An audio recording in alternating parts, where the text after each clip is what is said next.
Good evening, everyone. Welcome to Southern Gal True Crime. Hope everybody has had a good St. Patrick's Day. I'm wearing my green today. It's the only green shirt I could find. It's actually, I think, one of my Mardi Gras t-shirts. But it has some green on it, so happy St. Patrick's Day to everyone who celebrates. I am of Irish heritage on my dad's side, and I'm not out celebrating or drinking tonight. My wild drinking days are long behind me. But anyway, everybody welcome. I see we got some people in here. I will say hi to everybody. But if you're new here, thank you for dropping in either live with us tonight or morning or afternoon, whatever time of day it is in whatever part of the world you're in, or if you're watching replay, thank you very much. I share missing persons, cold cases, and some current true crime in the news, and we're going to have a little bit of I got some new missing persons to share with you. There have been some developments or some additional information in some of the cases that we've been following in the news lately. So I just wanted to kind of I haven't done a True Crime Sunday live in a while, so I figured tonight we just chill a little bit and share with you some very important information about some missing persons. And like I said, some cases we've been following in the news. So I'm glad to have everybody here. And let me see. And I apologize in advance. My country swamp signal, as Dandelion calls it, may be a little sketchy tonight. So I apologize if my image is a little pixelated or if the sound is going in and out or kind of tinny. I never know what kind of reception because I go through the Wi-Fi hotspot on my phone to do all this, to run my StreamYard on my phone and to control it from my laptop. So I apologize in advance. Hopefully it won't. If there is ever a point where you cannot hear me at all, please put something in the chat. But if it's just tinny sound, it's just, like I said, it's the nature of live streams and my non-fancy setup that I've got going on here. But anyway, let's see who is here. Chris Gideon is here. It's good to have you here, Chris, from the wonderful, and I think I forgot, I'll add it in or put it in the comments. I'll put the link to the Cold Cases Facebook group in. A very wonderful group. So if you are passionate about missing persons, cold cases, you want to bring more awareness, be a positive voice and an advocate for the missing and cold cases, I encourage you to go join the Cold Case group and any other groups. You can also go to my Facebook group, Southern Gal True Crime. I have links to, I think, just about all the missing persons and cold case groups that I've joined in the last few days or the last week. All those links I have them pinned to the featured section. But I know that Chris is in, among others, he is in the cold cases group. And that was the first one that he and Mind of Monsters, another great channel, check out Mind of Monsters, invited me to join, and it's just blossomed since then, so I appreciate everything and all the awareness for my channel and what I'm trying to do here. Um, Everything that they've been doing and sharing me in those groups. Saw somebody else. Let's see. New face, Crystala is here. Welcome, Crystala. I'm assuming you may have found me through Chris because I think you and Chris were chatting earlier. So, but however you found me, thank you for being here, Crystala. Good to have new faces, new people here. Miss Barbara Hall is here. It's nice to have you here, Miss Hall. I've seen you, of course, in the cold cases group, but I believe even before the cold cases, I would see you in Mr. Steve's True Crime web chats. Now, if I'm mistaken, please let me know. But I believe that you are the same person. And for anybody who doesn't know, Miss Hall had Timmy D's. She had a son that she lost. And Miss Hall, I'm planning on doing my research and featuring Timmy in one of my Case of the Week videos. So I hope I can do your son's story justice. To help get more awareness out there for your story and your fight to get justice. So welcome, Miss Hall. Another new name, a new face, Marion Tate. Welcome. It's good to have you here. Seen lots of new names. Always good to see new names, new faces here. Let's see. I'm just trying to get caught up in comments for a minute. I think I'm caught up. I think I've said hello to everybody. And any lurkers that are watching and don't want to comment, welcome, lurkers. You're always welcome here too. I know some people just like to sit back and listen. So feel free if you ever have a question or comment about anything that we're going to talk about tonight. Don't hesitate to put a comment or question in. That is what I'm here for, to answer your questions or comments to the best of my ability. Yes, thank you. Marianne Tate put in a hashtag justice for Timmy D's. Absolutely. And like I said, yes. Miss Barbara said, love Mr. Steve. Oh, anybody here? Because I have some new faces. Mr. Steve, when I first found the True Crime World here on YouTube, before I even started my channel, it was actually when the Idaho 4 case, Kohlberger, when it started, I had devoured everything that they showed on TV about it. Every news story I could find on Google. When I exhausted that, I turned to YouTube. And that's how I found the True Crime World on YouTube. Quickly learned what channels to watch and what channels not to watch, because anybody, I don't know how many of you guys are here or spend a lot of time on YouTube in the true crime, whether it be true crime or anything, you quickly learn the channels to watch and the channels not to watch. I call them the good ones and the bad ones, especially when it comes to true crime. And Mr. Steve is one of the best. He is one of the maybe 3 channels that I watch on a regular basis. Mr. Steve was a big inspiration and support and a mentor, and still is for me to start my channel. He a few months ago, he was gracious enough to let me be a guest on his show to talk about a case that was dear to my heart, a cold case. And so I just owe so much to Mr. Steve and Mrs. Steve. We can't forget Mrs. Steve, a wonderful woman. And I just watched earlier Mr. Steve's Members Only Live, and he said that I think Tuesday or Wednesday of this coming week he's going to be going out on the road. He and the whole team that he works with, they go out and free of charge help families try to find their missing loved ones, work on cold cases, try to find resolutions for some families on the cold cases. And I think he said he was going to be he and the team, whoever's going out with him this time, is pretty much going to be on the road for the rest of the month. So we want to send our thoughts, prayers, good vibes, safe travels to Mr. Steve and everybody who's going to be out on the road, doing everything they can for these families. Okay, so Miss Barbara says that Marion Tate is your sister. Awesome, awesome. Good to have families here, family members here. That is good. Miss Lone Pony's here. Hey, Southern Gal in chat. I'll be in and out. I wanted to say hello. Thank you. And while you're here, I'm not monetized yet. We've surpassed the 500 subscriber count.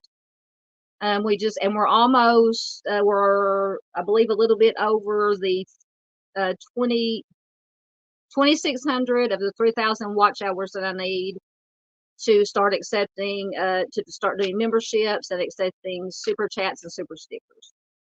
But you can, there are links in the description box on the about page of my channel, and I think I put them at the beginning of the chat.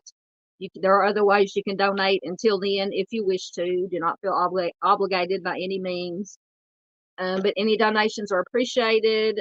Lone Pony, once again, earlier she donated through PayPal, so thank you so much, Lone Pony. Very much appreciated. She'd also donated in February through PayPal, along with Canine Dream Dog from Australia, Meg from Australia. And in February, Honeybee. I hadn't seen Honeybee around on here a while. I've seen her in some of Dave's chats. She donated through Buy Me a Coffee in February. So I just want to say thank you to Lone Pony, Canine Dream Dog, and Honeybee for donating. Just help support the channel and to keep me doing what I'm doing while I'm still currently looking for a job. And to help bring awareness to the missing, and to help with the search for the missing, because a portion of anything donated goes to a very worthy cause that goes out and helps look for helps families with looking for the missing loved ones and working on some cold cases. So thank you everyone who has donated. Thank you. Lone Pony said that'll be great when you get everything up and going. Congratulations. Thank you. It's not me. It's all of us. I couldn't do it without you guys. If you guys didn't come to the lives, watch my videos, like, share, comment, all those things help push out my channel to get the most important thing, to get for this information to reach as many people as possible. But it also helps to get the watch hours up. It gets the subscriber count up. And as soon as like I said, as soon as we get enough watch hours, I can start the process for applying for the unlimited monetization. And after I apply, it'll be on, I'll just have to wait for YouTube to hopefully approve it and get everything rolling. So everything that you guys do is appreciated. Like I said, if it weren't for you guys, I would not be able to sit here and babble and bring these but at least in my babbling, hopefully I'm getting the important information across. You are very welcome. Miss Marion Tate says, thank you for getting our stories out there. Absolutely. That is what I'm here for. Like I said, I mentioned earlier about especially in the true crime world, the creators, and I still have a hard time calling myself a creator. So I always say I'm just a goofy woman sitting here in front of my phone camera and babbling on, but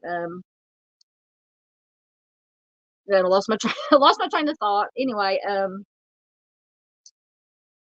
that's the reason I do it. I don't get it. It's no BS here, no drama. Stick to the facts.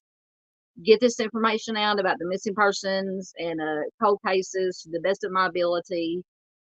I don't, no clickbait, no trolls, no sensationalism or over dramatizing, So hopefully that is hopefully I'm succeeding in doing it the way that it needs to be done.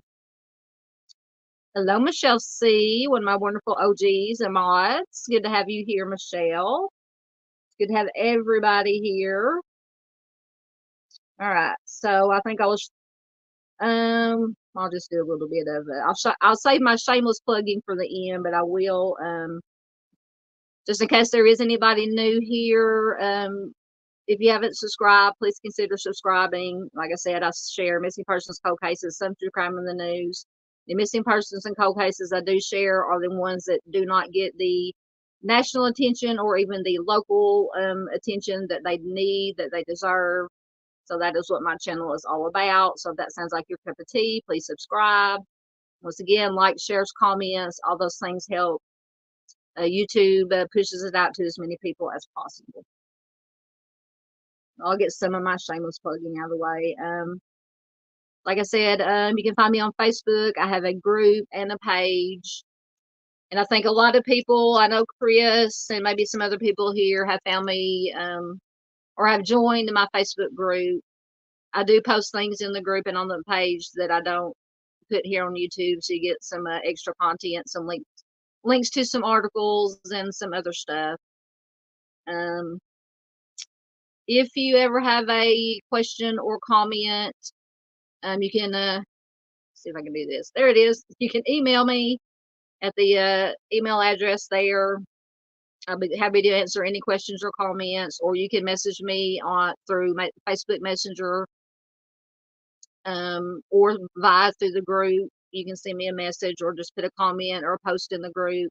If there's a case that is dear to your heart, maybe it happened, maybe you knew the victim, it happened in your hometown, your home state, email it to me. The victim's name, state it happened in, any information you have. I will do my research, and it will be a case of the week or included in a missing person Monday, or any way I can share it to bring more awareness to the case. I will do it.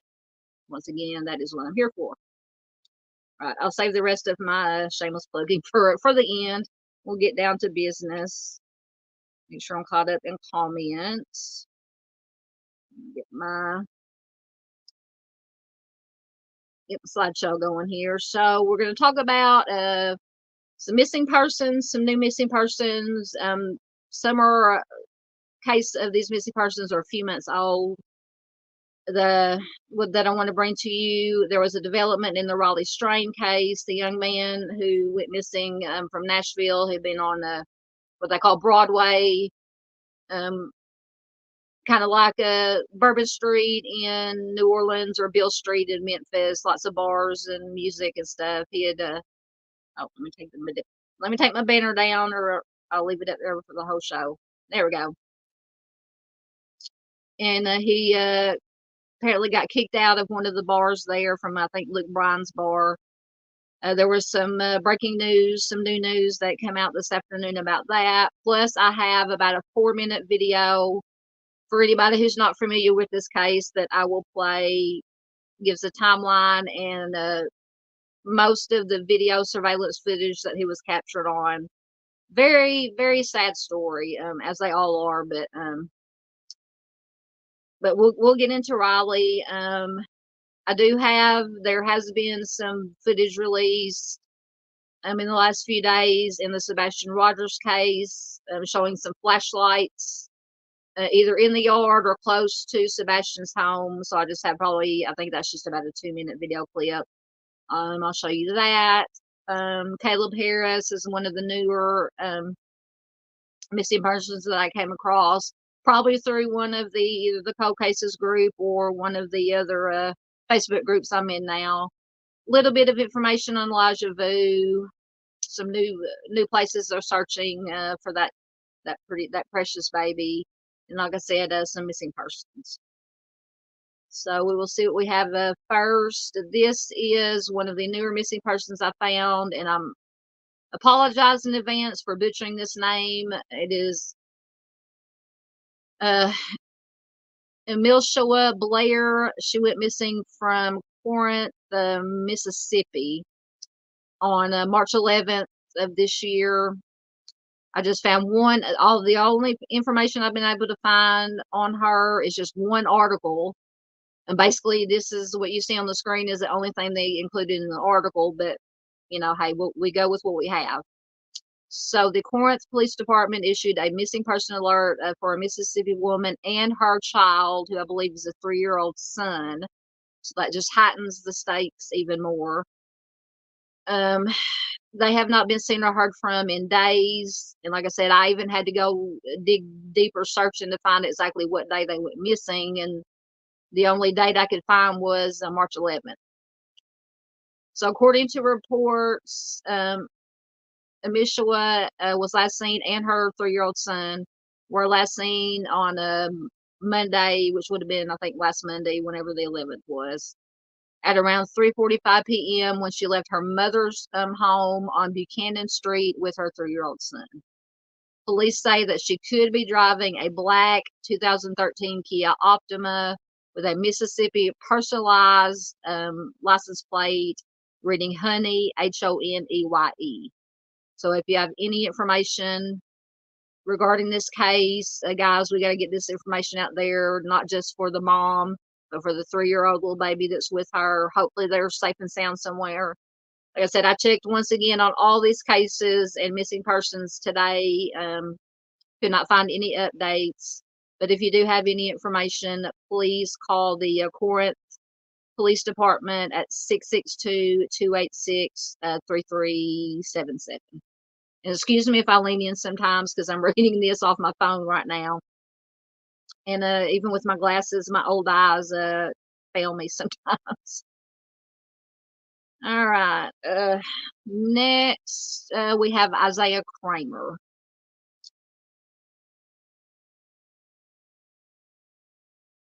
Before I get to, let me get caught up in comments again before there's some more people popping in here. Welcome, Kimberly Lotz. It's good to have you here. A new name and a new face. Justice for Durante Martin. That is a new name for me. If you have any information, like I said, feel free to leave a comment in the comments or email me. Once again, find the right one. This is my email address. I take requests and want any information on any cases that I've not heard of. So if you have any information, basic information, you can also pop it in chat and I will read it out. I'm always, always looking for new missing persons or cold cases to bring awareness to. So welcome, Kimberly. Miss Barbara said she spelled something wrong. That's okay, Miss Barbara. I spell things wrong all the time. All right, so I think I'm caught up in comments. So this is Isaiah Cramer. He is just 16 years old. Once again, I'm going to lean in a little bit. 5'10", 220 pounds. Black hair, brown eyes. He was last seen on February 4th of this year.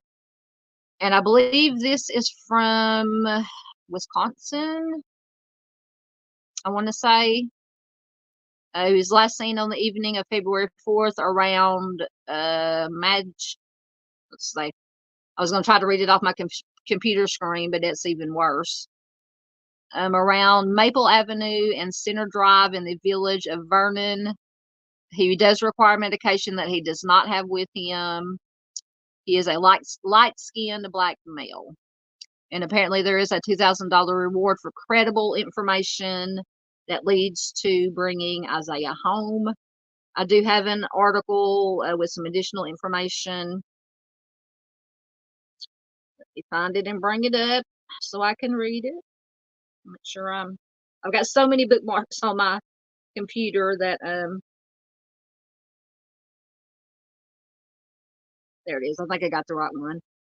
That I have to I try to keep my bookmarks in order, but they don't always stay that way. So this is from Fox 6 Milwaukee, fox6now.com website, and I do put all the links to all the articles and sources that I use. I think I've already put all of them in the description box. So if you want to go in and read the articles yourself or share the articles to help get this information out, you can find all the links in the description box. And this article is from February 21st of this year. It says, Waukesha County teen missing, search expands for Isaiah Cramer. The search for Waukesha County, a teenager continues. 16-year-old Isaiah Cramer was last seen in Vernon near Maple and Center on Sunday, February 4th. Said he was had been staying at a residential treatment center in Vernon for mental health issues.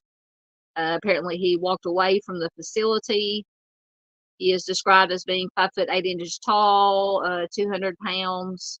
He was last seen wearing dark sweatpants and a dark hooded sweatshirt. And I believe in the flyer there on the slide is what they believe he was wearing. Right. My computer's wanting to be slow. The Waukesha County Sheriff's Office continues to follow up on all leads and have received tips ranging from northern Illinois to Manitowoc, Wisconsin. On February 19th, officials received a tip that Cramer may have been spotted near the intersection of Edgewood Avenue and Center Drive in the early morning hours of February 5th. Based on that information, officials have expanded their search area to the north.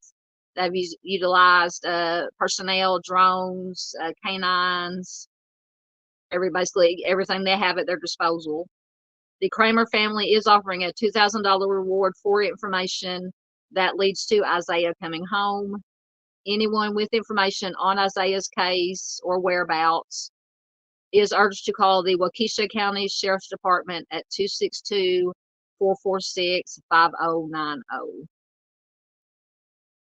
So that is Isaiah Cramer.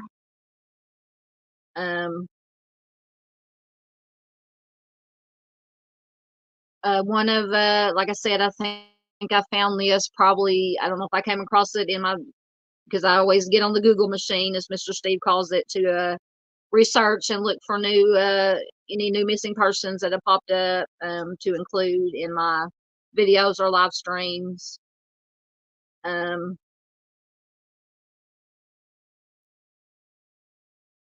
me get caught up in comments.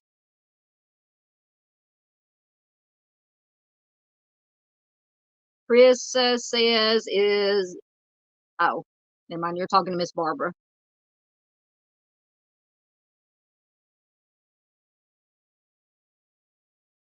Okay.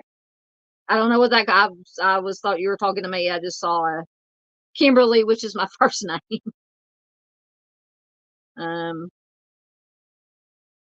Let me make sure I didn't miss a comment.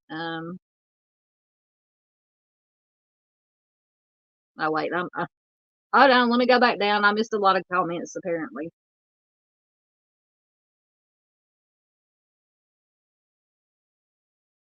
Let me go back down and make sure I didn't miss anything.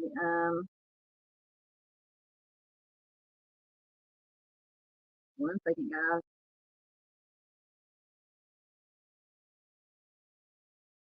Oh, Miss Barbara said, sorry, had to leave. I was sharing to friends on Facebook. Thank you. Thank you.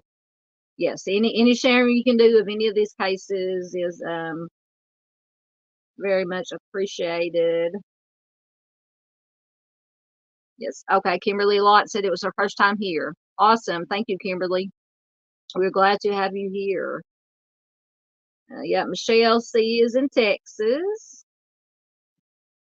Chris is in Kansas. Marianne is in Illinois. I hope y'all don't mind me reading these out.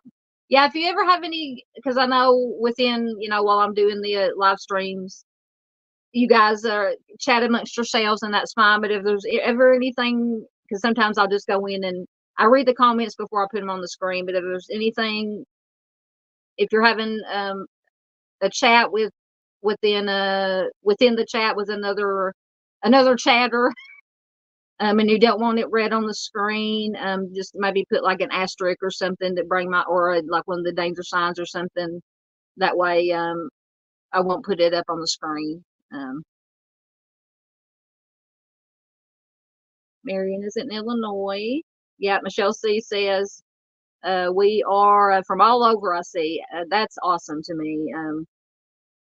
People from all over, not just the United States, but I do have people that come in every once in a while, depending on what time I do the live streams that come. Miss Charlotte is in the UK across the pond. She pops in every once in a while. Canine Dream Dog is in Australia. Meg, she pops in. Fritzy Garage from Poland pops in every once in a while. So I'm just so humbled to have not only from everybody within the United States, but from all over the world that takes time out of their busy day or night or schedules to come watch my lives or watch my videos and participate. It is very much appreciated. I'm getting caught up.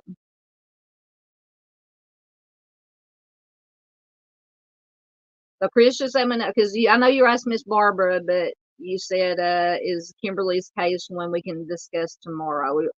Because tomorrow will be my missing person Monday. I'm probably going to have to do a live stream because however long we're on here tonight, because it's already 9 o'clock and we're not even, we're just now getting into what we're going to talk about. I probably won't have time to record a missing person Monday video and do it as a premiere. So I'll probably tomorrow night probably around 8 Central Time, US time, I'll probably do a live stream for the missing person Monday. So Chris, or if there's a case, missing person that you want me to include, you can put it in here in chat. You can put it on my Facebook group or wherever. Send me an instant message on a Facebook Messenger or however you want to get that information to me.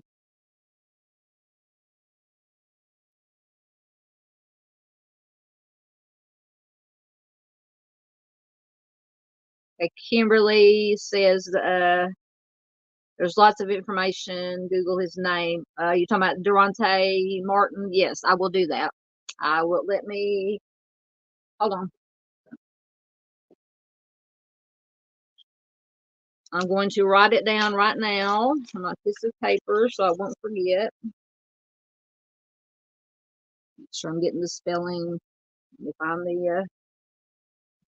there it is, Durante Martin.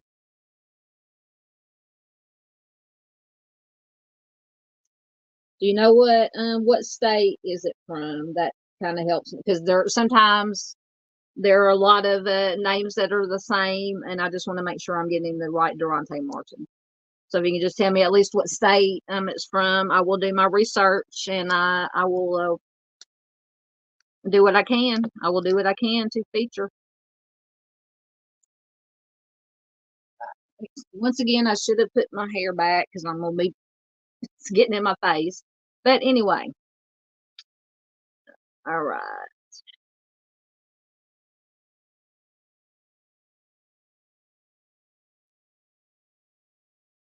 Yes, Kimberly, I can put it. Sorry, behind. Yes, I will put my email address up again. Let me find it. Right there.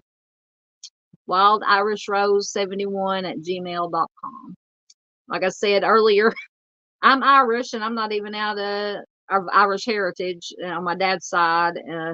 Almost 50% Irish on my dad's side. And I'm not out celebrating, but my wild celebrating days are long over with. I would rather be here with you, wonderful people, getting this information out about this important cases. Have a glass of sweet tea, as always. Anybody who's watched my videos know I love my sweet tea down here. I'm in Arkansas for anybody who's new here, so I love my sweet tea.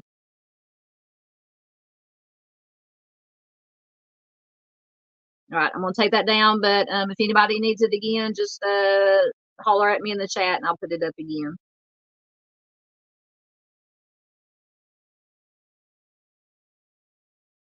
Oh, there you go. My Michelle C, one of my wonderful mods, has put in the official Durante Martin case website. Thank you, Michelle. That is awesome. I will definitely check it out. justicefordurante.com. Thank you, Michelle, my dear. I appreciate that.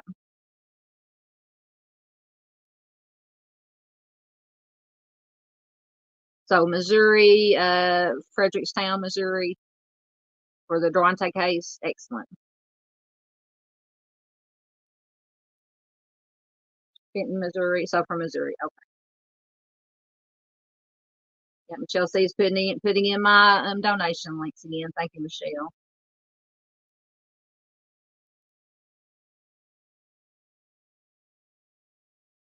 All right. So Michelle or Kimberly, just let me know if you got the email address. If not, I can throw it up there again. All right, we will see what we have next. All right, this is the Raleigh strain, the young man, like I said earlier, he was from Missouri, and he and apparently a bunch of his college buddies, I don't know, has spring break started already? I don't even know. Anyway, they have gone down to Nashville, down to Broadway. Like I said, Broadway is tourist. Nashville, of course, is a big tourist town. Broadway is, like I said, akin to Bourbon Street in New Orleans or Beale Street in Memphis. And had gone to more than one bar, it turns out. But he ended up getting kicked out for some reason or another, asked to leave Luke Bryan's bar. After that, he left, and apparently he left before his friends did. His friends were paying the bar tab. At least that's what I've read from all accounts. When they got done paying the bar tab, they came out to find him. He was nowhere to be found. And so I will go ahead and play, and I think it's about a 4 to 5 minute video. Like I said, for anybody who is not familiar with this case, I'm going to back out for a minute, mute my camera and my mic, and make it full screen so you can see the video. But I will be able to see your comments, and I might throw some up on the screen during the video. So I will be back, hopefully.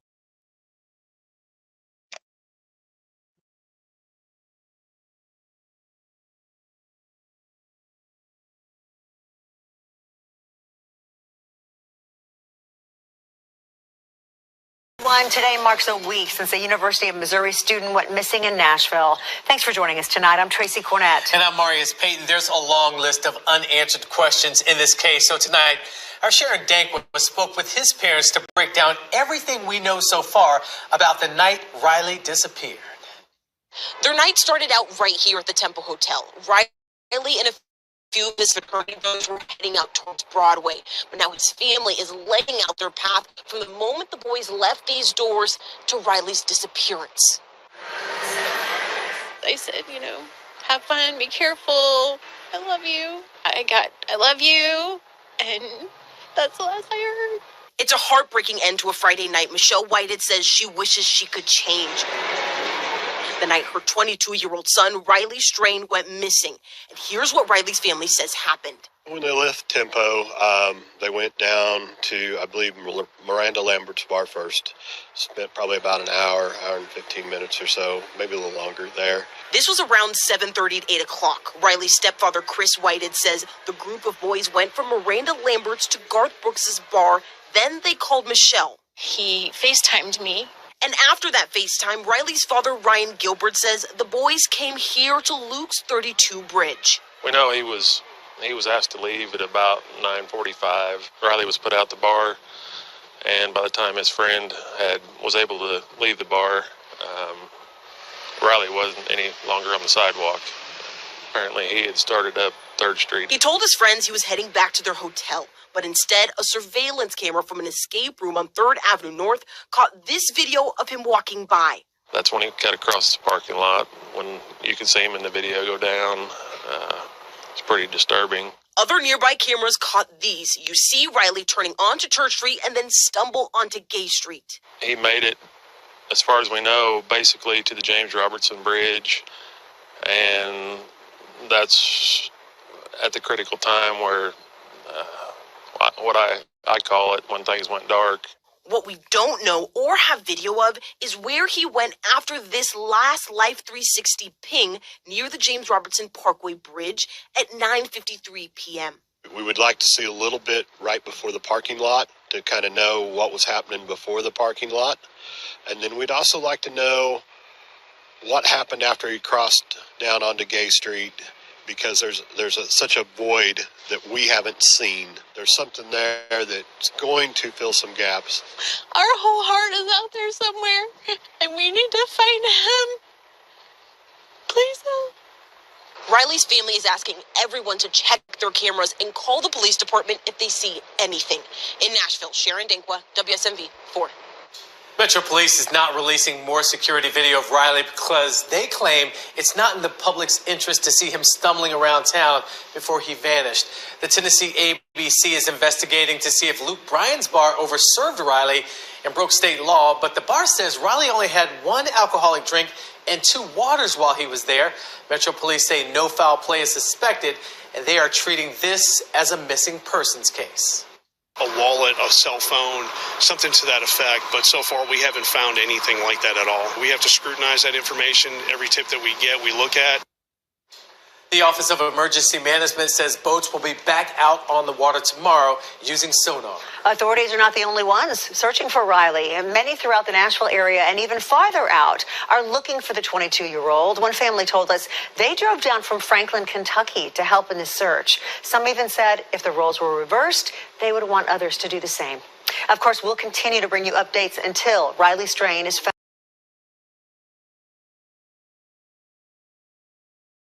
All right, that was the basic timeline of this is such a, as they all are, but this is such a, get my right, there we go. Oh, I feel so bad for this parents, the mom and the dad, and I think maybe the stepfather. Such a sad case, and yeah, I highlighted them earlier, but I just wanted to bring this full screen once again so I can read what I'm, hold on, technical difficulties, 1 minute. There we go. Lone Pony said so many young men going missing, absolutely. And Miss Barbara said, I know that feeling, it makes me cry, absolutely. This case, oh, I'm on the wrong slide, hold on, there we go. This case is so, and there's been a lot made because apparently Luke Bryan's whatever it's called, Luke 32, Luke Bryan's bar, the parent company or owner of it or whatever put out a statement that said they only served him at their establishment one alcoholic beverage and 2 waters. So people are saying, and you know, I don't know, I'm not a professional, all possibilities are still open until they find out exactly what did happen to Riley. But there's people are saying that he could possibly have been drugged with the drink that he got there at Luke Bryan's bar. And that's why he was, because one drink wouldn't, you know, you would think that one drink wouldn't make, he would be stumbling around as much as he was. But even the parents said in the video that they had gone to at least 2 other bars before. Maybe, I don't know if they went to any other bars before. So they, you know, and the dad said that I think at the first bar they stopped at, they were there for over an hour. Then they moved on to another bar. So, you know, it's possible that they had been, you know, had some drinks at these other bars. And I'm not saying this in any way victim blaming, or I'm just, you know, trying to explain the situation. So it's possible, you know, we don't know how many drinks that he may have had at these other bars, plus that horrifying, disturbing part of the video where it shows him running and he falls and he smashes his head against the concrete post base of that light pole. So, and this is just my opinion. In my opinion, between the unknown amount of alcohol he most likely consumed, it was after dark. He was not from Nashville. I don't know if he'd ever visited Nashville before. So he was unfamiliar with the place. Mind of Monsters, who lived in Nashville for I think 20 years, said it's a dangerous place anyway. But in my opinion, this is just my opinion. Feel free to let me know what you guys think in chat. between the consumption of alcohol, the fall, hitting his head, possibly could have a concussion. It was dark. He was unfamiliar with the area. To me, I think it just unfortunately was a perfect storm coming together, and unfortunately, I think he's most likely in the river somewhere. And from what Mind of Monsters said, the Cumberland River is a pretty large, feisty river, I think she called it.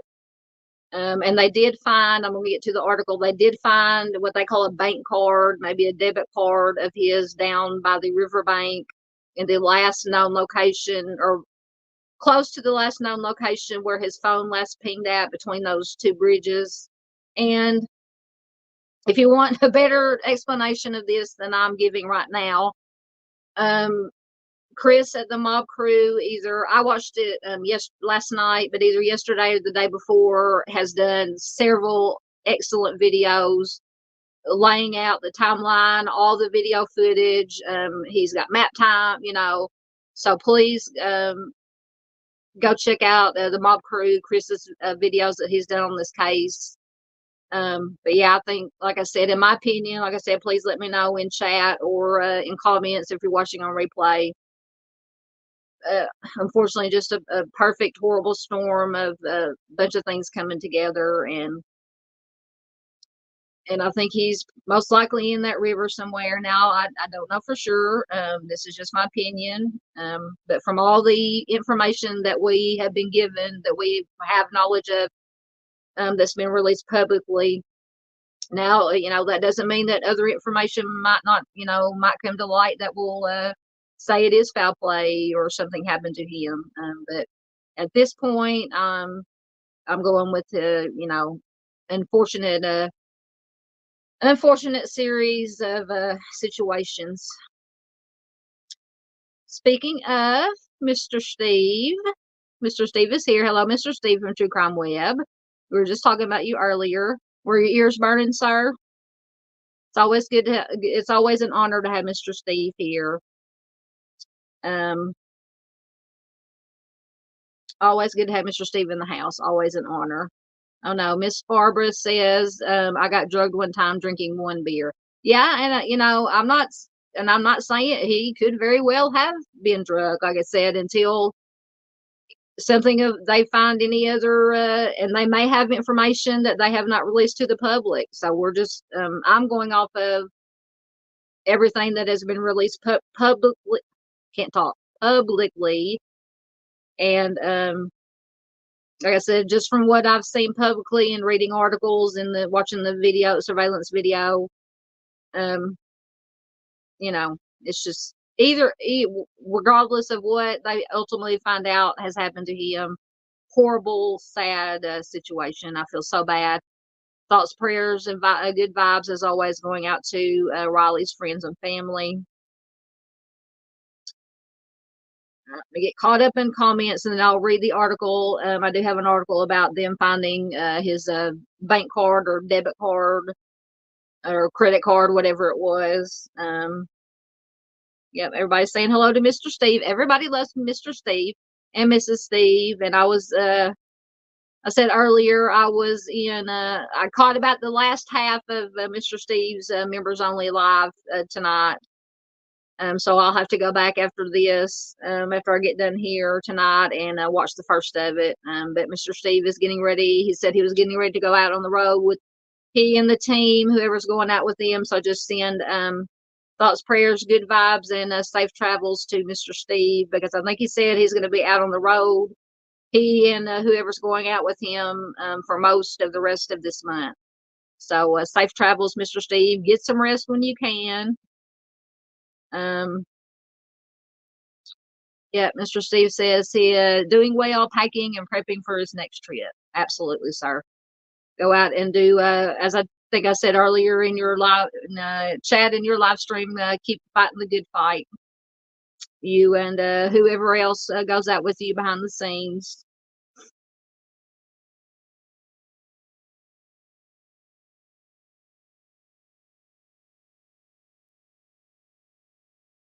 Sorry, I'm almost caught up in comments. Okay, Lone Pony says, it reminds me of the incidents in Austin with the young men falling into the lake after being at a bar.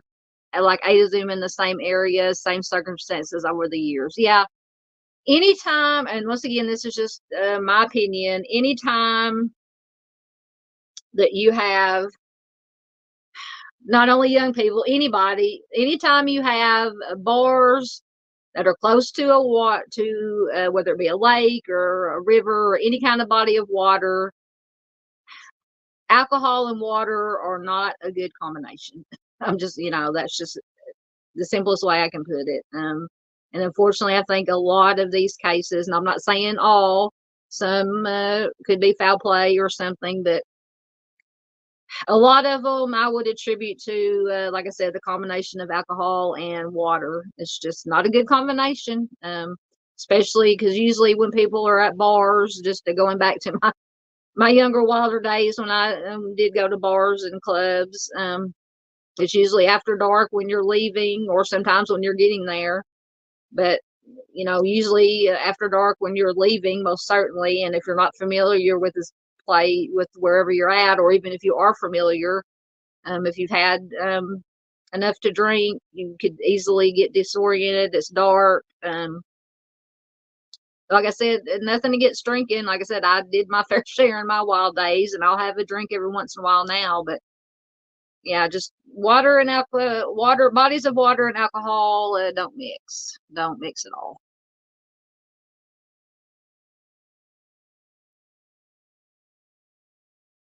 All right, I think I'm caught up in comments, so I will find the newest information on. They found the bank card. They call it a bank card, so I'm assuming a debit card, a credit card. Here in the South, we call them debit cards. But this is from foxnews.com, and it is from today. And it says, police find missing college student Riley Strain's bank card near Nashville area river. I believe they said, I say in article, but they found it on the river bank. So the Metro Nashville Police Department in Tennessee said they found the bank card of missing University of Missouri college student Riley Strain near the Cumberland River on Sunday afternoon. Police posted on X that, quote, Riley Strain's bank card was discovered this afternoon on the embankment between Gay Street and Cumberland River, and the search for him continues. So I think that Gay Street, between Gay Street and one is between the two bridges. I said what the two bridges' names are. Was the last place that his phone, the last place that they had seen him on surveillance, and the place that he had a phone and a full watch, I believe, and that was the last place that his phone and his Apple Watch had pinged at. And it also says, it's unrelated, it says a body was also reported to be floating down the Cumberland River around 1 p.m. on Sunday, but the Nashville Fire Department officials told Fox 17 that the body does not match Riley's description. So unfortunately, it looks like there's another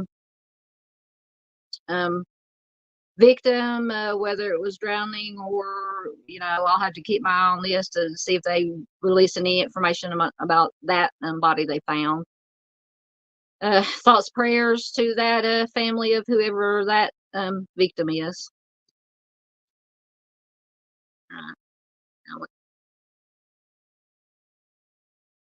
My computer's slow. Okay. Strain, who is a senior at the University of Missouri, was last seen around 10 p.m. March 8th, walking along Gay Street, quote, after drinking downtown at country singer Luke Bryan's bar on Broadway Street, according to his family and the Metro MNPD, Metro National Police Department. MNPD is easier to say. The University of Missouri's senior was visiting Nashville with his fraternity brothers for a spring formal trip, according to Fox 17 Nashville. Strain was reportedly kicked out of the bar on the evening of March 8th after staff felt he had too much to drink. Strain told his friends that he would walk back to their hotel, which was Tempo by Hilton. And it said that the hotel was about 5 blocks from the bar that he got kicked out of. So 5 blocks is a pretty long way. And apparently, when he left, the video surveillance says that he went in the opposite direction of where he should have been to go back to the hotel. The TC Restaurant Group, which manages Luke's 32 Bridge, released a statement to Fox News Digital saying they were working with police and providing detailed accounts of Strain's interactions in their establishment. And this is a quote, during Riley's visit to Luke's 32 Bridge, our records show he purchased and was served 1 alcoholic drink and 2 waters. At 9:35 p.m., our security team made a decision based on our conduct standards to escort him from the venue through our Broadway exit at the front of our building. He was followed down the stairs with one member of his party. The individual with Riley did not exit and returned upstairs, the group said. So apparently, from what I've read, the other member friends he was with said that they were possibly paying their bar tab before they left, and by the time they paid the bar tab and got back down to the street, Riley was already gone, unfortunately. Strain's phone last pinged between 10 and 10:30 p.m. in the area of Public Square Park, located near the sheriff's office and the Cumberland River, according to Fox 17. Authorities are asking anyone with information about Riley's disappearance to call 615-862-8600. So that is the latest. My second self is pooping out on me here on my computer. Maybe I can get back in. That is the latest on Riley. And like I said, I didn't know that they had found his bank card, as they call it, until I got the notification that Chris, my crew, was going live. And so I checked his thumbnail and it said that a bank card had been found. So I got on the Google machine on my phone and looked it up. Get caught up in comments again. Yeah, Miss Barbara says, I never drink now. That's the way I am. I'm maybe every once in a while I'll have a little Crown and Coke, or maybe a strawberry margarita or a strawberry daiquiri, usually, because I used to love drinking margaritas, but I can't handle the tequila anymore, apparently, the older I get. I can handle the rum better than the tequila, so I switched to daiquiris. Chris says that he has never been drunk. That's a good thing, Chris. Like I said, telling off on myself, but I've always been open, honest, and transparent on here. I did enough drinking starting around 15 or 16 that by the time I turned 21 and was legal to drink, I'd had enough already. So when I turned 21, I might have had 1 drink on my birthday when I turned 21, and then I stopped for a while.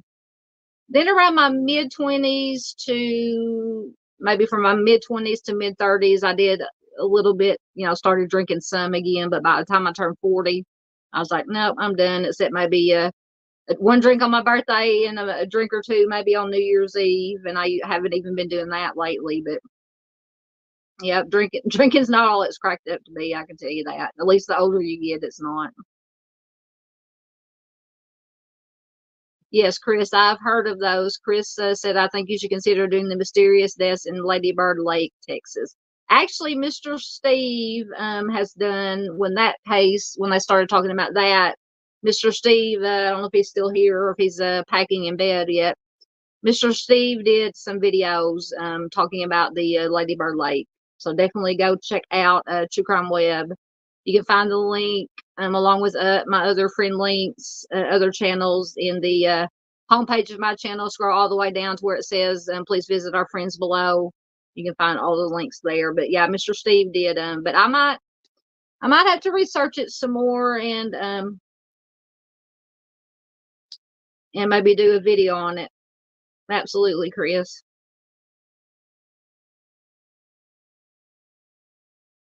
Yeah, Marion says if he was so drunk, his friend couldn't find him. Yeah, and there's also been, and Chris from the mob crew mentioned too, about the footage where it shows him running around the corner where he ultimately falls and bangs his head on the concrete. He was wondering, and others have speculated why he was running. If he was being chased by somebody or was just, you do weird stuff when you drink alcohol. I mean, that's just, you just do weird stuff. Could be possible that somebody was chasing him. Like I said, all we know is what they've reported publicly. Like I said, obviously law enforcement has a lot more info than we do, and they may not have released all the information that they have. Hello, I was just talking about you earlier, Miss Charlotte from across the pond from the UK. Good to have you here. Always good to see Miss Charlotte here. Miss Charlotte is a riot, you guys. Always see her usually in another great channel. Our friend Dave, Out on the Prowl. Please check out his channel. He did a late night live last night. So I was up till about 1 or 2 o'clock this morning, my time. And supporting Dave's channel and in his chat. He had lots of good information. I think I did put a link to it, his live on my community page. But do check out Owl on the Prowl. Always lots of good information from Dave and lots of good people in chat. And Miss Charlotte is one of them. All right, let me get caught up. Oh, another good channel and friend, Mind of Monsters. Hey, Mom, how are you? Says, hey, y'all, I was in a missing Twitter space as a speaker. Okay. You might have to explain that to me. I have nothing to do with, I've never been on Twitter. I don't know anything about Twitter. So you might have to explain that. But I'm sure whatever you were doing good work.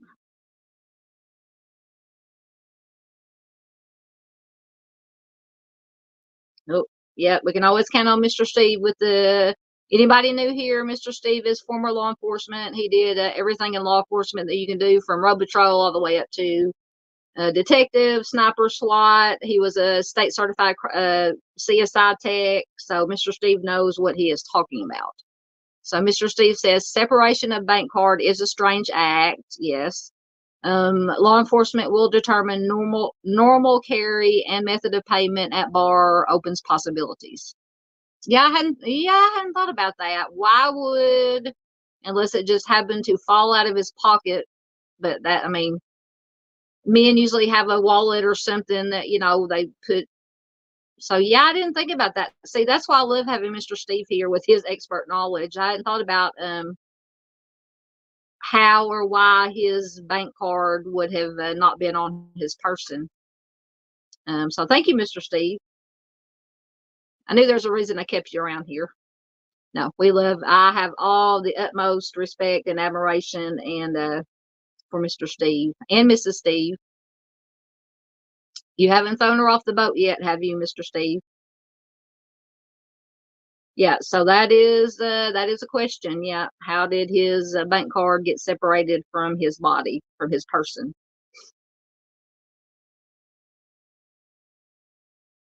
All right, we get caught up.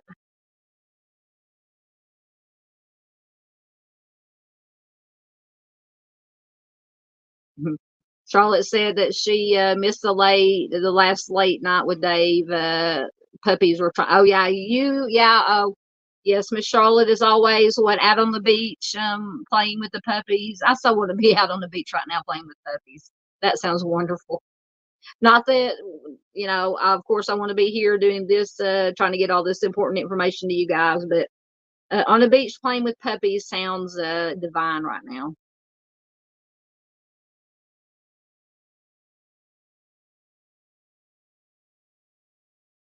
Okay, so Mind of Monsters says it is a live podcast on Twitter. I'm part of a group of missing advocates, so we discuss and brainstorm cases.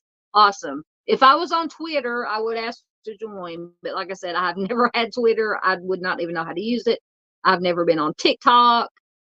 I used to have an Instagram account back when I was making I made jewelry, and I used an Instagram account to help promote my jewelry and sell it. But since I can't do my jewelry anymore because of my bad eyes and my arthritis in my hands, I don't even get on Instagram anymore. So I have no clue about TikTok, X, Twitter, whatever it's called now, anything like that.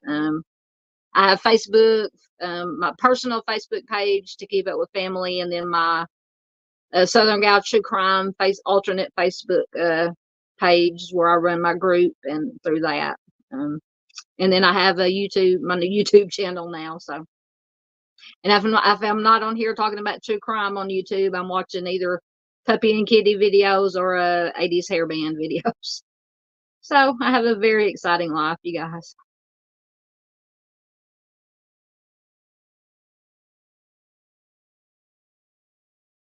Yeah, once again, Marion Tate says, thank you all for putting our stories out there. Absolutely. Like I said, I do the best I can with my little horse and pony show here I have my phone, my Wi-Fi hotspot in my laptop, and try to absorb some of the knowledge that I get from watching Mr. Steve and basically Mr. Steve and Chris from Mob Crew is a sharp guy too. So I try to retain some of that knowledge that I absorb from watching their live streams and videos. So I just do my best to get this information out there in the best way I know how. Yeah, we were just find the right comment. I was just telling them that earlier. Mind the Monsters says I lived in Nashville for over 20 years of my life. When I go downtown, I take my card and my ID, no purse, no wallet. If you put it in his shirt pocket, it could have fallen out when he fell down the hill. Yes. Now I have a couple of times.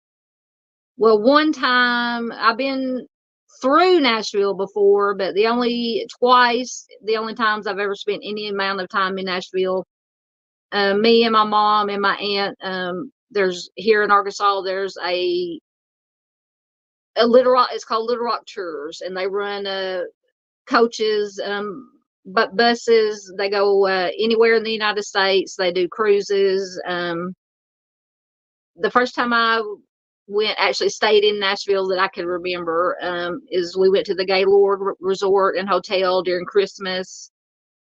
And then I think that might have been the second time. And the first time we went, I think we were passing through on our way to whatever our final destination was, and we spent a day and a night at Nashville. We went of course, down to Broadway during daylight hours. We didn't go down there after dark. We got to go to the Country Music Hall of Fame, and then that night we got to go to the Ryman Auditorium for a taping or for the Grand Ole Opry show. Other than that, and they told us our tour guide and a bus driver both told us that because our hotel that we stayed at was very close to Broadway, and they said if you go out to Broadway, because it was not a planned event, organized event activity with them, but they told us if you go down to Broadway after dark, stay in a group, do not go out, by yourself, stay in well-lit areas. So that just gave me the impression that, and Mind of Monsters has said that there are parts of Nashville around close there that are not so safe. So, yeah, needless to say, we got our fill of Broadway when we went down there during that afternoon, and we didn't go down. After dark, we didn't leave the hotel, and we went to eat supper at close around there somewhere, and we went back to our hotel. We did not venture out after dark. So thank you, as always, Mom, as I call Mind of Monsters for short, Mom, for that info.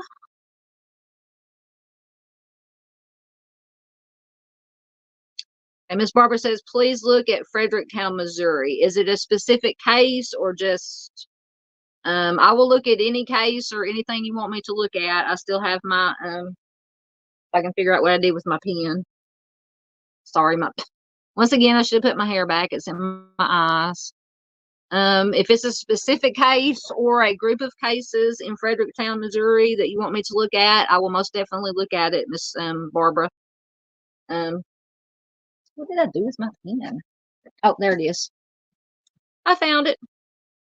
So I wrote down Durante Martin, and then I think Michelle C. put in a link to the website for Durante. So I will write down Frederick. Where am I looking at? Fredericktown, Missouri. But yes, Miss Barbara, if there's a specific case or cases that are linked or whatever, just let me know. Give me some names, and I'll. Sorry, I was out of frame. I will research it and look at it for you, and whatever I find, I can share to bring more awareness to whatever cases or case it is. I'll be more than happy to do that. That's what I'm here for.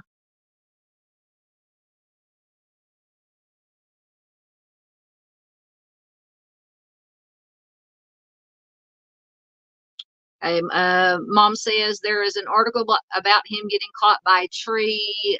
A homeless couple saw him and someone was helping him. Yes, I read that I've been reading so many articles today trying to find updates. Yeah, I'd read that, or maybe Chris or somebody had mentioned that on one of the lives that he had been seen tangled up in some bushes or trees or something, and that there were at least one or two homeless persons who had actually contacted the police after the story came out and said that they had seen him that night.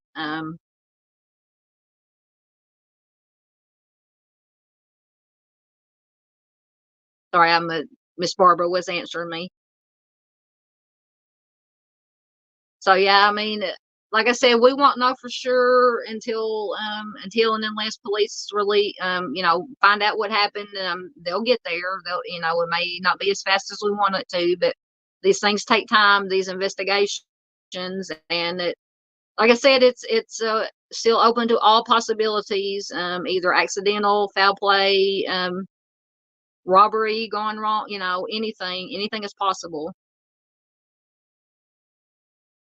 Okay, so Miss Barbara says, so Timmy's case is in Fredericktown, Missouri. Miss Kimberly, grandson, and several more. Okay, so if I look up Timmy's case, it'll kind of, if you have any last names, if you don't want to put them on here, Miss Barbara, once again, I will put up my email address. Feel free to email me any and all information you have on your son, on Timmy's case.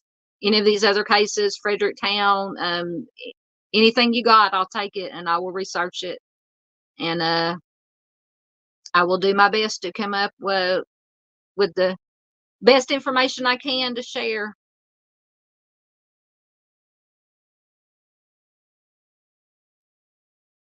All right.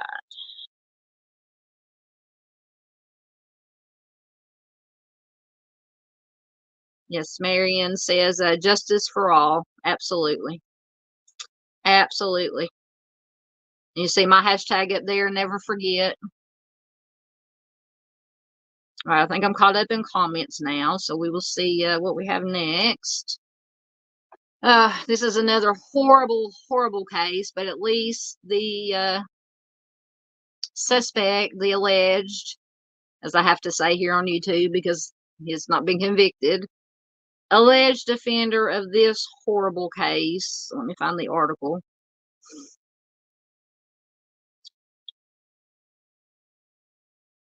This happened in, I think it started in South Carolina, ended in New Mexico. In this article, this is Jaremy, I don't even like to say the offender's name, but it's Jaremy Smith there on the left, and the police officer who he allegedly took the life of. Let me just read the article because it has all the names and the pertinent information. This is from ABC7Amarillo.com, and it is from today. if today is the 17th. I should know. Whatever day St. Patrick's Day is. So it says, the man accused of taking the life of a New Mexico State police officer near Tucumcari was captured after a police chase and officer-involved shooting. Jaremy Smith, who is there on the left-hand side of the slide, was arrested in Albuquerque. Bernalillo County Sheriff John Allen said a clerk. Now, this is why it's so important that especially people that work with the public who pay close attention to things. So a clerk at a Murphy's gas station called 911 at 7 a.m. Mountain Time after seeing someone matching Smith's description. So apparently, because I did watch a video of this, I didn't have time to, after I found it, to screen record it, because that's how I have to do my videos. I can't share them through the screen because my swamp signal won't handle it. But anyway, he apparently had stopped at a gas station, and he had given his ID to the clerk that was working there, and she recognized the name, and she called the police, and that's how he was ultimately captured. So kudos to that, and it was a female. So kudos to that clerk for being observant. So deputies responded, saw Smith walking down the street, and began setting up a perimeter. Smith spotted the deputies and ran. During the foot chase, shots were fired. According to Allen, some of the shots did hit Smith. It is unknown how many at this time. Smith was arrested and taken to the hospital where he is, quote, under guard being treated for his injuries. And I will give the background. I think this article gives the background information. So, quote, it says, this is New Mexico NMSP, New Mexico State Police Chief Troy Weisler said, quote, yesterday we said we could bring Jaremy Smith to justice, that there was nowhere he could run, that there was nowhere he could hide. Today, thanks to our community, thanks to our fellow law enforcement partners, we were able to do that. Weisler said he was especially thankful no one else was injured this morning. Absolutely. No other officers were hurt. No civilians were hurt. NMSP and other law enforcement agencies are now searching for anyone who may have helped Smith get from Tucumcari to Albuquerque. Weisler said, while our work is not done, this now gives us the opportunity to start grieving the loss of our officer.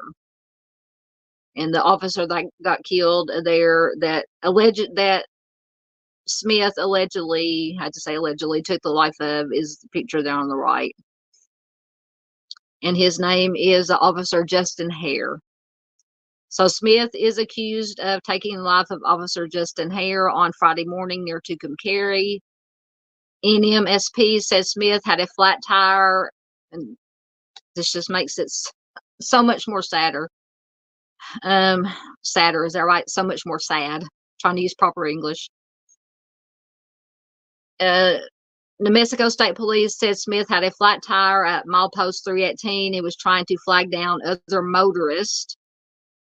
Officer Hare was dispatched to help him. NMSP says Smith used a firearm on Officer Hare twice, then stole the police car with Officer Hare still inside. Smith crashed the car less than 15 miles down the road. Officer Hare was found on Frontage Road near milepost 312.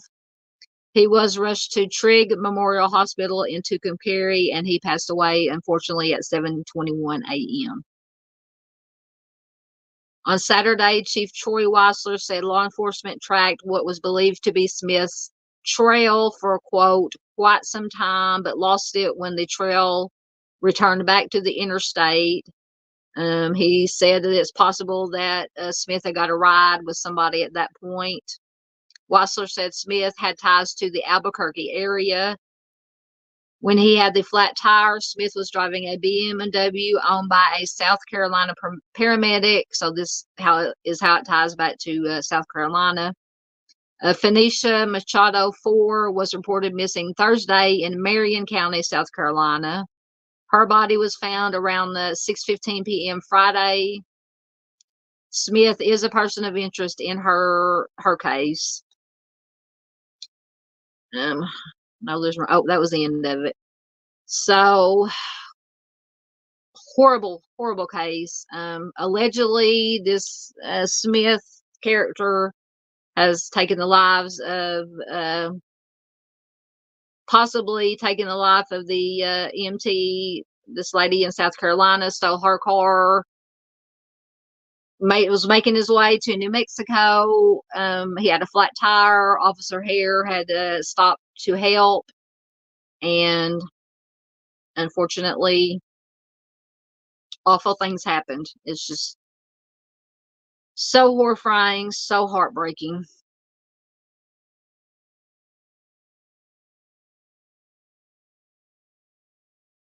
Get caught up in comments again.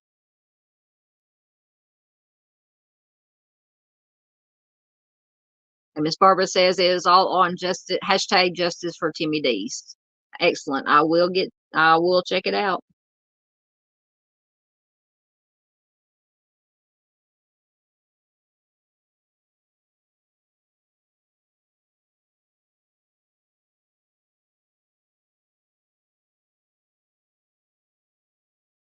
Sorry, I'm just reading comments to see what to put up on screen or not.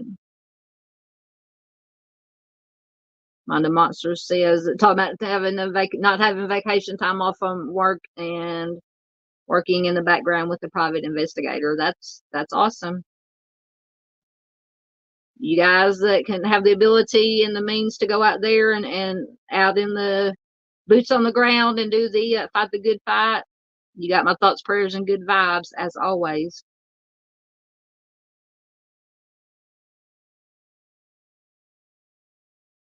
Marion said you're doing great. I don't know if you're talking about me or somebody else, but if you're talking about me, thank you.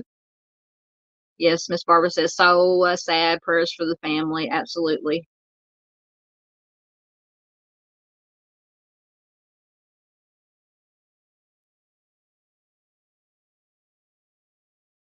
Once again, I'm just going to make this for everybody who's helping. I don't know who you're directing to, but Marion said you're doing a great job. Thank you for all your help for the families. Yes, Miss Charlotte says, bless his heart, a brave, kind man, the sort you need around. A great shame. Absolutely. Like I said, this Officer Hare stopped to help somebody, and I did watch a video from one of the websites articles that I was reading about this case, and his fellow police officer is probably the chief or the spokesperson. I almost said person of interest, the public information officer, most likely, or the chief, or somebody was given the information. It just brought tears to my eyes. He said, something to the effect that, talking about Officer Harris, said his last words were, how can I help you? Or do you need my help? I'm here to help you. And then he ends up, unfortunately, losing his life. Thank you, Mom. Mind the Monster says she sent me the link to Timmy on Discord. Thank you. I will definitely check it out, Mom. Thank you. All right. I think I'm caught up in comments again, so we will see what our next story is. This is a drink. A missing person that I had come across, a new name, because I have mental sticky notes. I call my mental sticky notes in my head of the missing persons and cases. This is one I came across that I had not heard about before.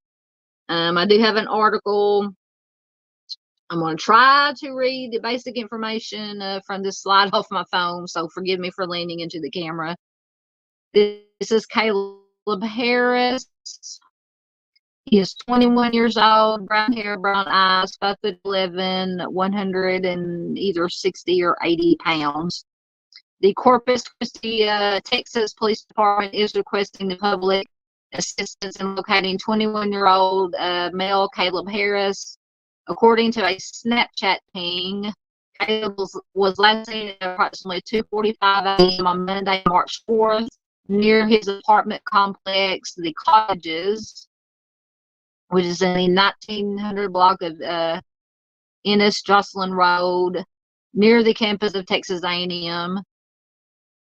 In Corpus Christi, after letting his dog out, Caleb left behind his vehicle keys, wallet, and ID. Caleb was wearing teal pants and a white shirt. His phone last pinged at 3 a.m. If you have any information regarding the whereabouts of Caleb, please contact the Corpus Christi Police Department at 361-886-2840. So that's the basic information on Caleb. And I do have an article that will give a little bit more information. I can get to there it is, the right article. And this is from fox7austin.com, and it is from the March 14th. A Corpus Christi student from New Braunfels is still missing on the SWAT ads. Corpus Christi police are searching for a 21-year-old student from New Braunfels who disappeared last week. Caleb Harris has been missing since the early morning of March 4th. Corpus Christi student was last seen near his apartment complex on Ennis Jocelyn Road. His parents, Randy and Becky Harris, said he had a good day fishing on Sunday, and that night he was getting ready for the week. He had ordered food. He took the dog out. Becky, his mother, said, quote, sometime between 2 and 3 in the morning, just vanished, and his Uber Eats was still at the door. So apparently he, if I understand correctly, had ordered some food from Uber Eats. It had been delivered, but it was still out the door. So apparently he vanished or left sometime before his Uber Eats was delivered. At 2:44, he was walking the dog, and there is a timestamp from Snapchat where he had sent a video of the dog to my daughter, according to Randy, his father. He says then at 2:59 is when the phone was shut off or went dead. Later in the morning, his roommates could not find him. He left behind his keys and wallet. He did have his phone, but it was turned off, which is unlike him. This is not sounding. His dad said there's not a whole lot of clues to anything. He literally just vanished. His mom says this is a parent's worst nightmare, but we are hopeful, and we have had a lot of people rally around us and pray for us and take care of us. We're also in the midst of being on our knees in prayer and just hoping that he is revealed and comes back to us safe and sound. Caleb's parents say he loves to fish and is a joyful person. His mom says he's just a great kid. He's very likable, very friendly. He is always willing to help at the drop of a hat, willing to help anybody. His dad says just a very well-rounded person, a person of faith. He knows Jesus. The Corpus Christi Police Department sent the following statement. The Corpus Christi Police Department, along with our federal and local partners, are continuing to investigate Caleb Harris's disappearance as a missing person. The department is continuing to follow up on leads they receive, and our search efforts reflect the information we receive. This is still an active and ongoing investigation, and if anyone has information that may assist investigators, please contact the Corpus Christi Police Department at 361-866-2600 or 361-886-2840. Or to remain anonymous, you can contact 361-888-TIPS, TIPS. So that is some additional information on Caleb Harris. It is very concerning to me.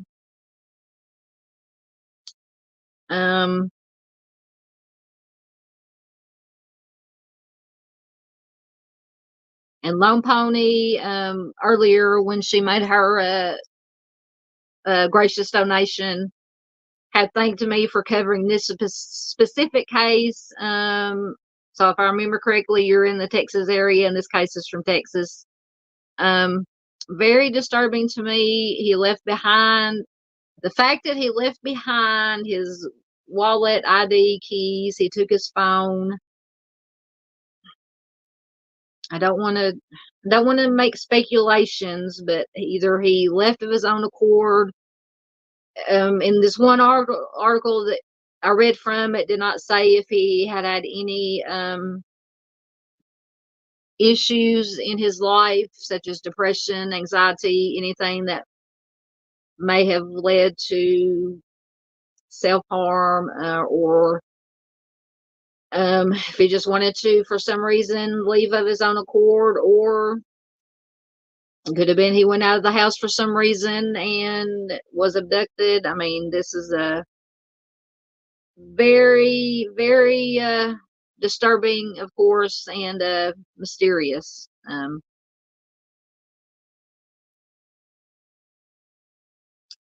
So Lone Pony says, this young man completely just disappeared. I've been fishing in that area many times. There are also 4 other men who have gone missing from the same exact area in the past year or so. All right. So I will dig in and do some more research about this area, about this case and the other young men. Lone Pony, if you have any information, other information you want to send me, on the right manner, you can email me. Once again, there's my email address. Anybody, anytime can email me any information on any cases, and I will look into them. But yeah, Lone Pony, definitely email me, because I don't know if you're on Discord. I don't know if you are or not. You can send it to my Discord, but if not, you can email me. Anything you know about the Caleb's case and the other young men who disappeared. Most definitely.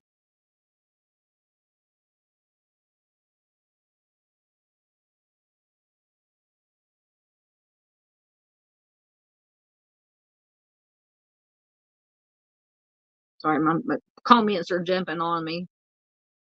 Yes, Lone Pony said it's very odd. Yes, just that is very odd, especially that early. Would I say 2 or 3 in the morning? Very early morning hours.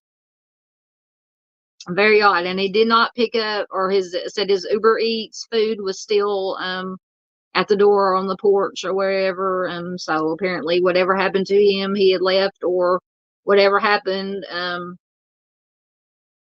You would assume after or before they delivered the Uber Eats, since they were still sitting there, or I don't know. Yeah, very, very. I'm definitely gonna have to look into this some more. Yes, Miss Barbara says, so sorry for the families. It is odd. Yeah, most definitely. Yep, Miss Charlotte, Miss Charlotte in her UK terminology says that's so strange. That in itself makes it stick out a little. Blimey, it sounds very concerning. And Miss Charlotte has some other terminology that I cannot say here, but she knows what I'm talking about in Dave's chats. Anyway, I love Miss Charlotte. Miss Charlotte is a gem. I love all you guys here. I love everybody who, anybody who is willing to take time out of their busy schedule to come sit here, listen to me sit here and blab on. God bless you. Yep. Lone Pony says, just can't imagine what families go through. Cannot imagine. I can't either. Luckily, I've not lost a family member to violent crime. I did lose a cousin to self-harm, which is traumatizing, obviously. Anybody who's experienced that.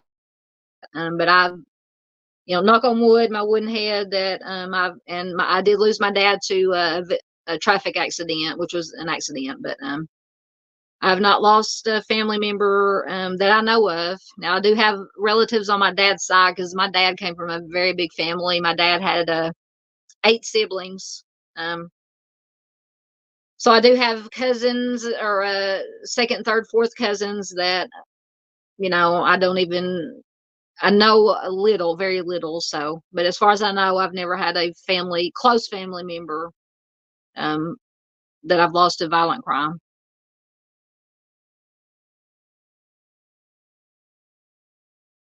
Yeah, Miss Barbara said, I'm assuming you meant to put parents. It says it's a parent's nightmare. Absolutely. Oh, I don't know what my screen just did, but yes.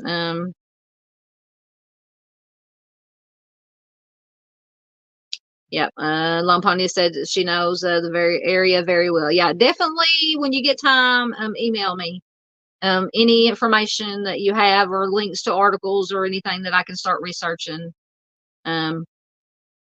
Any information you have, of course, I can. All I have is what I get. Google get on the Google machine and Google whatever. And I'll go deep, deep, deep, page after page after page of Google results when I'm researching cases and missing persons. But so any information you have will be greatly appreciated. Yep. Miss Barbara says people don't just vanish. You are absolutely right, ma'am. There's always a reason that people vanish. We may not ever find out, and that is the solely frustrating thing of these people that missing persons that just vanish and are never found. Just seem like in the snap of a finger they're gone, and a lot of these families just have there's nothing to go on. The police and investigators do the best they can, but if they don't have any leads or anything to go on, it's just, what do you do? It's just so heartbreaking. I just feel so bad for these families.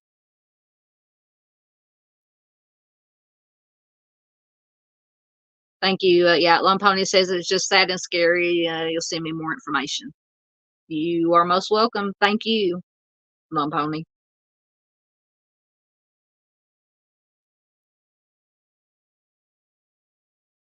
Oh, goodness. It just jumped a whole bunch. Trying to get to Miss Barbara. There she is. Miss Barbara says people don't just leave and not have any communication with their mother or fathers. That's how I knew my son was missing, because I knew he would not talk to me. Absolutely. Yeah. Because I know that within our family, because there are varying, you're talking about communication. I have two younger brothers, and my mother is still alive, and numerous aunts and uncles.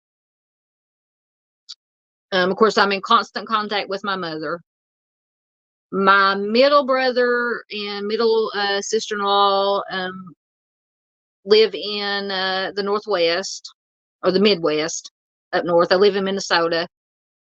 It's not unusual if I don't at least get a text from them at least once every couple of weeks, because they both work at one of the airports up there, and take a lot of trips and stuff. So it's not unusual not to hear from them for a couple of weeks. But if I haven't got a text or a call from one of them in a couple of weeks, or haven't seen anything posted on Facebook by them in a couple of weeks, I start getting worried. Now my youngest baby brother and sister-in-law, they live in the same town that we grew up in. So if I don't, we usually see them they'll come out and visit every couple of days, or we'll go to town and visit them, or they'll call. But if I don't, hear from my baby brother and sister-in-law at least every other day or so, I will get worried. So there's varying communication, communication. So I understand what you're saying about communication. I hope I was making sense when I was trying to explain the communication thing. But yeah, you would think that sons, daughters would not just stop all communication with their parents.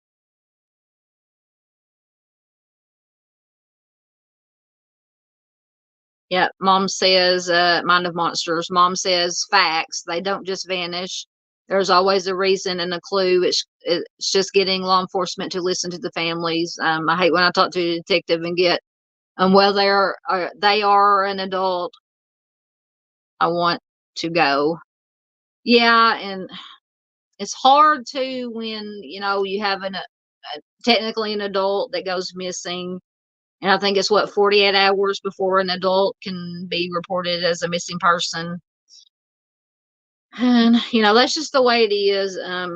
Unfortunately, I wish there was a different way. Of course, they do what they call silver alerts for elderly people who go missing, especially if they have medical conditions. But just what I would call, not being demeaning, but your normal, average, run of the mill adult person, they always say they have the right to go wherever they want to, and to contact or not contact family members, and there's nothing they can do until I think 48 hours.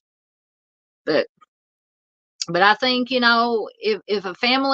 you have a family, and I'm not absolutely not at all downing law enforcement. I have the utmost respect for all law enforcement, all first responders, law enforcement, paramedics, firefighters, military. But if you have a family that's telling you there's no way in the world that my child, or because it always be your child, no matter how old, if they're an adult or not, this is very out of the ordinary for my child to do this. And I know that law enforcement do the best they can, and they have to respond to a lot of calls and take a lot of missing persons reports. But I understand the frustration. I do, on both ends, on the law enforcement end and the family's end. It's just a sad situation. It's a hard situation all the way around. Thanks again, Marion.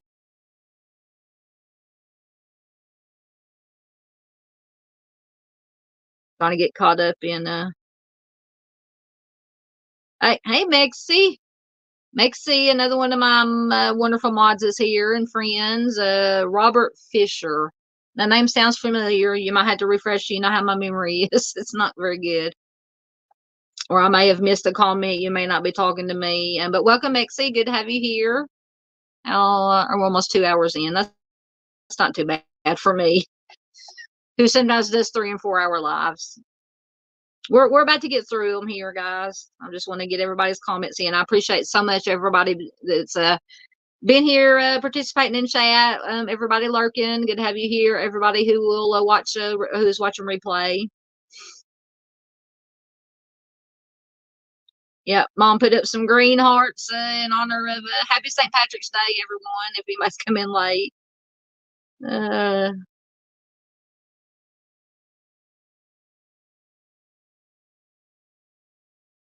Make see and mind the monsters.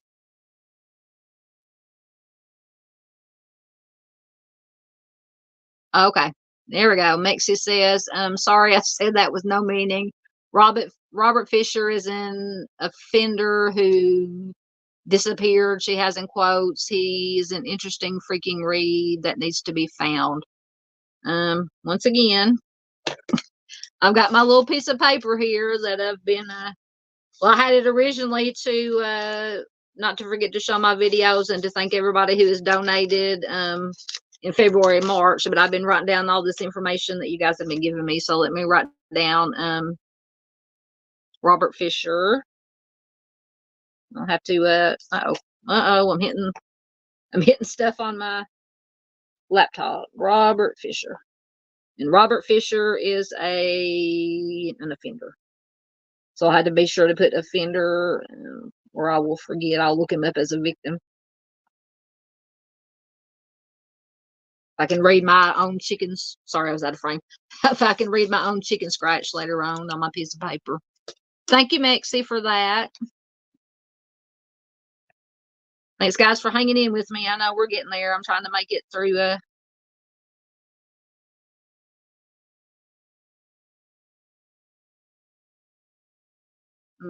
Miss Barbara says, I talk to my son every day after losing my other son just prior to my son Timmy missing. Yes, and like I said earlier, I'm going to research Timmy's case, your son's case, and I will probably do a case of the week on it, or do anything I can to help bring more awareness to it, Miss Barbara. I will do that for you.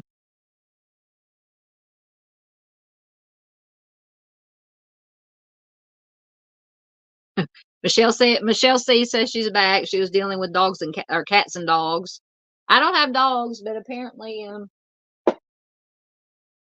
my cat was in here earlier, but apparently he's mad because I'm in his chair, and so apparently he went somewhere else to go to sleep right now.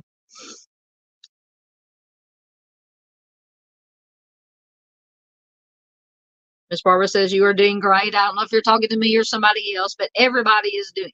Everybody who helps bring awareness, creators and the community, all of us. It takes a village. It takes all of us to bring awareness to these cases.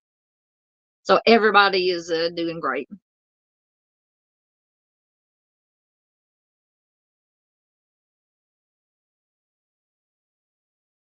Yeah, Mexi says my job would report me missing immediately. Just saying. Yeah, if you're going back to the conversation about the catch-22, I guess you could say about reporting missing adults. It's yeah, and Chris said so would his.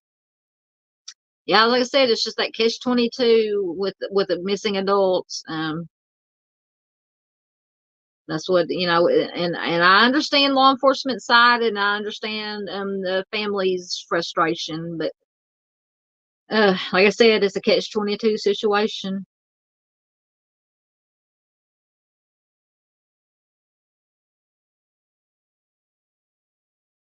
Oh, so Miss Barbara has some good information. She says, I'm assuming you're talking about, I said earlier you had to wait 48 hours. Miss Barbara says, no, that is not true. I found out that it doesn't matter if they're an adult or not. You can make a missing persons report, I know, in the state of Missouri anytime. That is wonderful. I'm going to have to look that up. Yeah, I think maybe now that you said that, I remember reading somewhere or somebody mentioned that I don't know if it's in some states that now they have raised it, to be reported as like a missing child. They called it. It could be up to 20 or 21 now in some states. But that is good news, Miss Barbara, that you can report them at any time in Missouri. Excellent. Right. Trying to get a.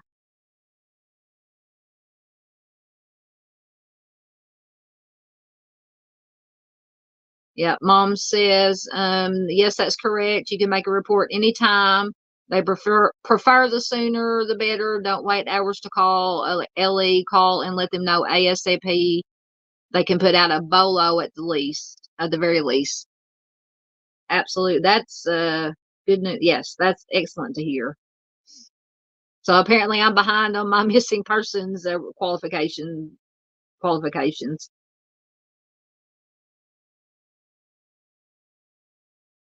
Mm, yeah. Michelle says cats are funny. I bet they think the same about this. Yeah, my cat, and I blame it on him being a male. No offense to any males here in the chat. Oh, he's a kitty. He's something. I think he's a mutant. He's part human, because I'm telling you, my cat's mannerisms and some of the things that he says, I tell you, he's got some human in him. He's definitely got an attitude, as do most cats.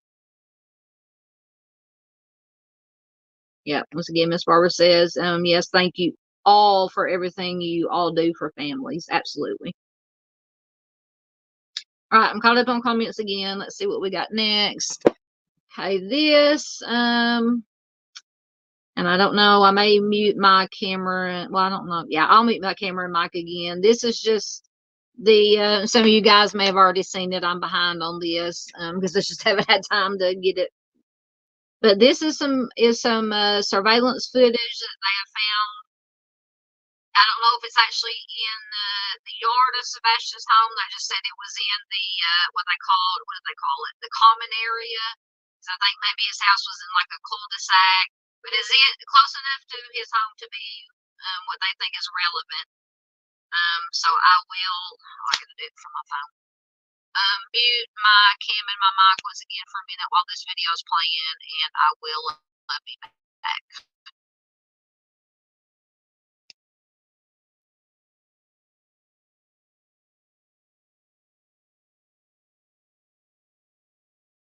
We begin with a surprising development in the search for 15-year-old Sebastian Rogers, who's been missing for 18 days. An exclusive look at new video evidence. Thanks for joining us here at 6. I'm Rory Johnson. And I'm Hunter Hoagland. A lot to get to here tonight. Authorities have scrutinized home security video from that Hendersonville neighborhood, trying to learn what happened to that teen with autism. Now, you can take a look for yourself. Our Nick Barris obtained video that appears to show two people near Sebastian's home the night his parents say he disappeared. The video you are about to see is from early Monday morning, February 26th, around 3:10 a.m. Now, there are no street lights in the Stafford Court neighborhood, so it is at night, pitch black. What you will see here are these 2 points of light believed to be people with flashlights in the area around Sebastian Rogers' Hendersonville home. It is believed Sebastian left his home barefoot and with a flashlight sometime overnight. Since his disappearance, authorities have reviewed security video from homes in the neighborhood looking for clues. We have had several clips that have come in. And this one is getting the most attention, showing signs of activity around Sebastian's home the night he disappeared. You see, 2 light sources, which we've circled to help you follow. For point of reference, the security camera was pointed toward the back of Sebastian's home in a common area. In the video, you see subject 1 with a light source in the lower right-hand corner. Then you see subject 2 briefly appear and move toward the first before that light source is covered or obscured by bushes. Subject 1, a few seconds later, then moves out of frame. Then, subject 2 reappears and follows subject 1 off screen. It's a short time later, and it's very vague, but then you see one of the subjects moving quickly back through the common area, and that is it. I know, there's not much to see here. You certainly cannot identify anyone, but those close to the investigation tell me the mere fact that there is now evidence that someone is in the area around Sebastian's home is significant. This video shows suspicious activity in the immediate area the night Sebastian disappeared. Could one of these subjects have been Sebastian?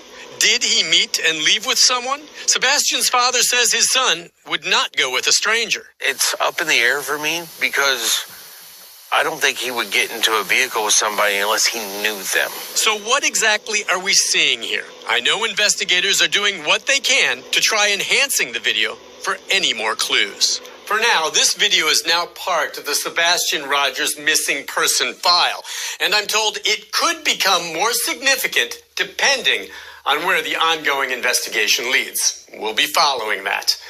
Nick Barris, News Channel 5. Thanks, Nick. Of course, the search for Sebastian continues, with detectives now looking into any possibility of foul play. If you think you can help, call 1-800-TBI-FIND.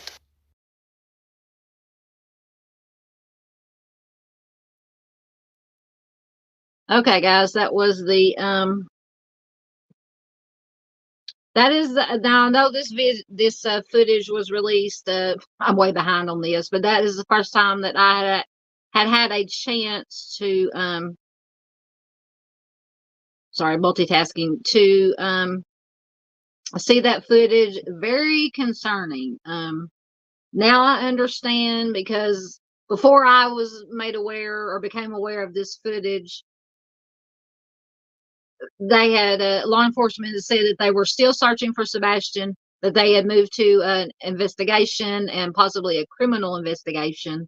And I'm just going to go off the assumption that it is because of this footage. This footage is very disturbing and concerning to me, as I'm sure it is to you guys too. So please let me know what you think about this in comments, and I'll get caught up in comments again. So yeah, possibly, because I said, or somebody has made mention that, of course, Sebastian is autistic, but I believe he was on the high functioning spectrum, high functioning. So my concern is, did somebody, and I don't know if he had access to online gaming or any kind of online social media platforms. I know I probably heard it in the article, millions of articles or hundreds of articles I've read about this case since it started, and videos I've watched. But if he had access to online gaming, some kind of social media platforms, possibly somebody lured him out, and maybe it's the two flashlights, or Sebastian and somebody he was going out there to meet. That I don't know. It's just, or somebody within the neighborhood. I don't know. It's just very concerning. And I still have questions, and I still am not. And if anybody, please let me know in chat or in comments if you're watching replay. If the mom made the statement, or where the statement came from, that he was last seen leaving the house wearing all black with no shoes, because his mom said at one point that all his shoes were accounted for in the house, but that he left the house wearing all black, presumably no shoes, and carrying a flashlight. So that would make sense with this footage. But I still don't know who that quote is attributed to, if the mom said it or somebody else. So please, if somebody in chat can clear that up for me, because the mom had said, and I'm not in no way, anyway, saying the mom had anything to do with it, but she had said that she had seen him the night, I believe it was a Sunday night before. He went to bed around 10, and then when she got up to get him up to go to school that Monday morning, that he was gone. But then there's this whoever said, if she said or somebody else said, that he left the house wearing all black, carrying a flashlight. I'm still confused about that part. But this video surveillance is very, very concerning to me. I'm scared. Have been nervous about this one from the beginning, but even more so now. All right, so we'll get caught up in comments. So let me make this full screen again so I can. Nope. I'm swear I'm gonna have to get a new phone. My phone hates me, or StreamYard hates me. One. There we go. Mom says NCMEC has a free online program training you can do online, and you complete courses and get a certificate. It's really good info. What kind of training? I'm assuming. Well, I'm not going to assume anything. I'll just let you tell me. What kind of training? Yep, and I put it up on the screen when the video was playing. But Lone Pony said wonderful information. Good people in chat tonight. Absolutely. She has to go to bed. Good to see everyone. Yes, thank you, Lone Pony, for being here as always. Get caught up. Okay, I think I'm actually. Yep, Mexi, Timmy D's, Miss Barbara, my heart truly goes out to you and yours. Absolutely. Most definitely. Oh, I just thought I was caught up. Oh, here's our new friend, Encyclopedia, as I call her for short. Encyclopedia of True Crime and the Unknown. Hello, everyone. All these missing people in my state of Tennessee. Yeah, there's a lot, because you got Sebastian is in Tennessee. Now you've got a Raleigh strain who's not from Tennessee, but it went missing in Tennessee, and probably others that I don't know about. That's why you guys can email me.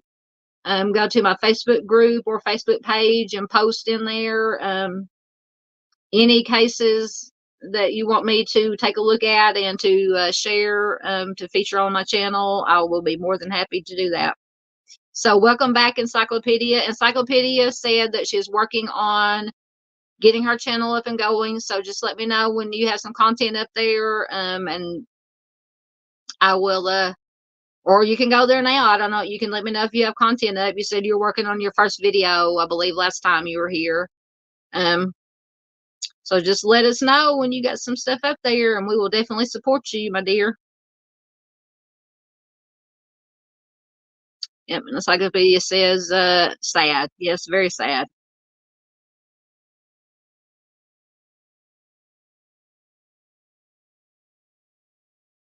Barbara says, I thought he was found. Are you talking about Sebastian? Or I may be behind in comments or missed a comment.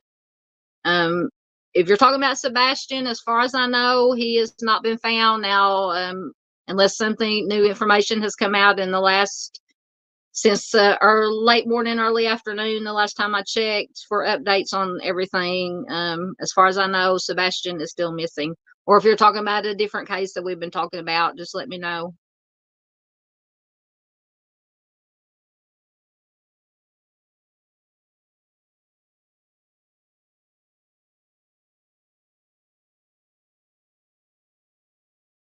So, Encyclopedia has some opinions on it says TBI. I'm assuming you mean the Tennessee Bureau of Investigation would say the video was insignificant. Even if it breaks the case wide open, they wouldn't acknowledge it to the public, wouldn't tip off perpetrator that they had the video. Okay. Yeah, okay, I see where you're coming from. Not to tip off anybody. Yeah. Yep, that's a good point.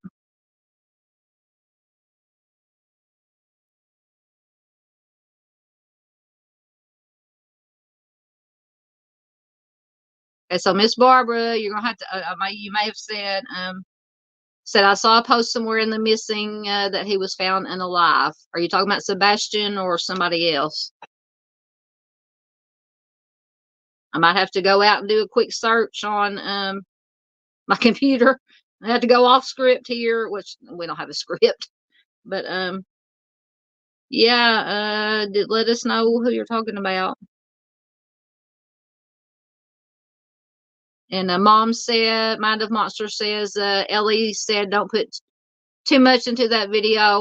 What they have said that is solid is a canine tracked him to a construction site near the school. See, I had heard that mentioned somewhere too, or somebody had mentioned in a chat on one of my other live streams, or somebody else's live stream that I was watching, that his dogs had tracked him to a construction site.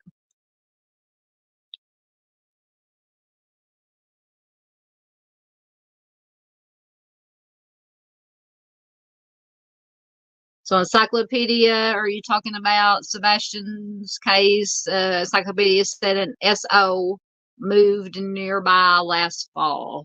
I think I remember reading that too. Scary stuff. And talking about SOs, because I can't say the whole get down. Sorry, my cat is, hey, get down. Sorry, I'm having to discipline my cat again. He's up crawling around on stuff he shouldn't be crawling around on. But it is just scary if you do, because there's a website, or probably in any local town, city, states that you can go to that list all the registered SOs in every town down to the street. And even the very small town I live in, which is less than oh, he actually listened to me. He's leaving. Bye, dude. Shut the door behind you. Anyway, I live in a town of less than 2,000, and I have done a search of registered SOs just in my small little hamlet that I live in, a village. And I was horrified by the number of registered SOs in this very small town. So it is very scary how many SOs are out there.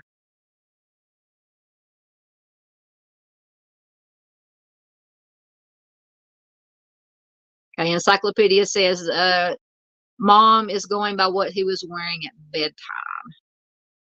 Okay, thank you for that information. See, I've always been being confused by that. So I wonder if it was normal for him, because I think it said maybe he was wearing some kind of black pants, maybe sweatpants, jogging pants, and maybe some kind of black t-shirt or hoodie, zip-up hoodie.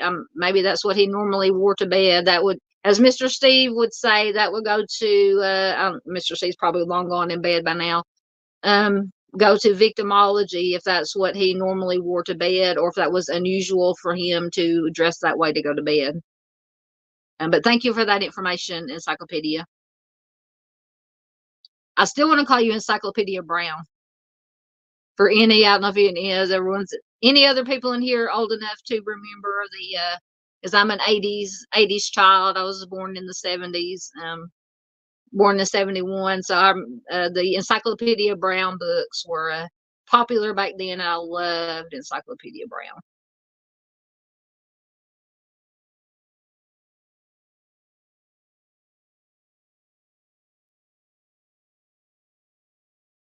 Okay, Miss Barbara says, I listened to a podcast about that, and he had dogs. Are you talking about Sebastian? I don't understand why the dogs would let him get out of the house. I've had many other dogs. They're pretty protective. Yeah, I see. Hadn't heard about the dogs. But yeah, that would be concerning too if they had dogs. Yeah, because dogs are very protective. Yep, that's a good point.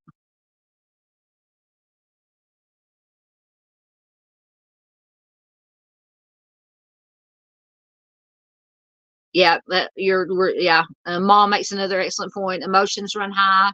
In a missing child's case, she may have misspoke on the shoes and barefoot in the shirt. Yeah.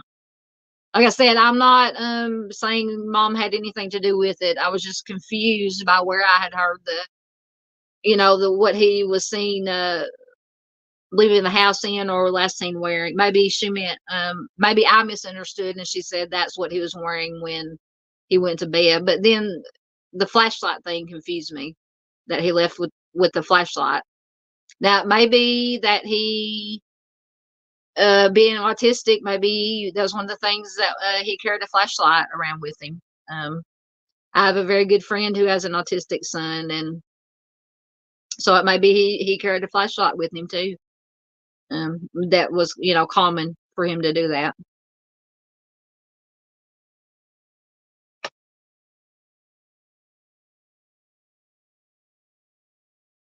Or my comments just jumped up.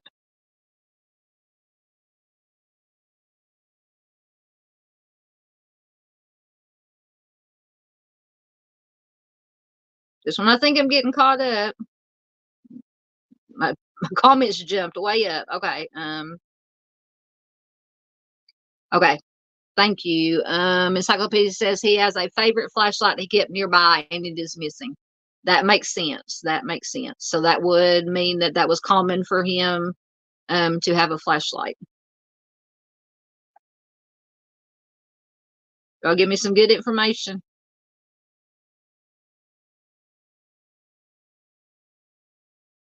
And Maxie's wanting to know, or may she ask, why did he have a flashlight nearby? Like, I know a lot of kids, and it may not have anything to do with his autism. I mean, I know a lot of kids that carry around some things that you wouldn't think that you would carry around all the time, flashlights being one of them. So you never know. All kids are different.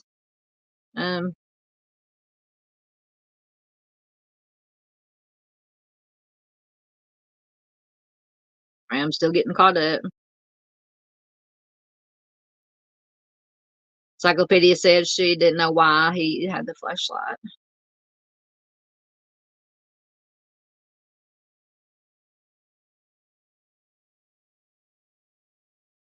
Yeah, Mom says, she's talking to Maxie, but says, I'm not personally working with this family, but my youngest son is 20 and he keeps a flashlight. He grew up in Nashville and was scared of the dark. And to this day, he always has one. I always carry one of those little, you get them at Walmart. Those little metal flashlights are about this long and, about, yay big around. I carry one in my purse, and then when I was working, when I was doing home health care, I carried it one of those little flashlights in my work bag, so I can understand carrying a flashlight with you. And I hate being. It's not that I'm afraid of the dark. Maybe afraid of what's in the dark, but I hate being. I cannot be in total darkness. I have to have some kind. So whenever we have a storm come through here or something happens and our lights go out at night, I have to have some kind of little light. I cannot stand to be in complete darkness. It terrifies me. I don't know if there's a phobia for that, but or if it's just being scared of the dark.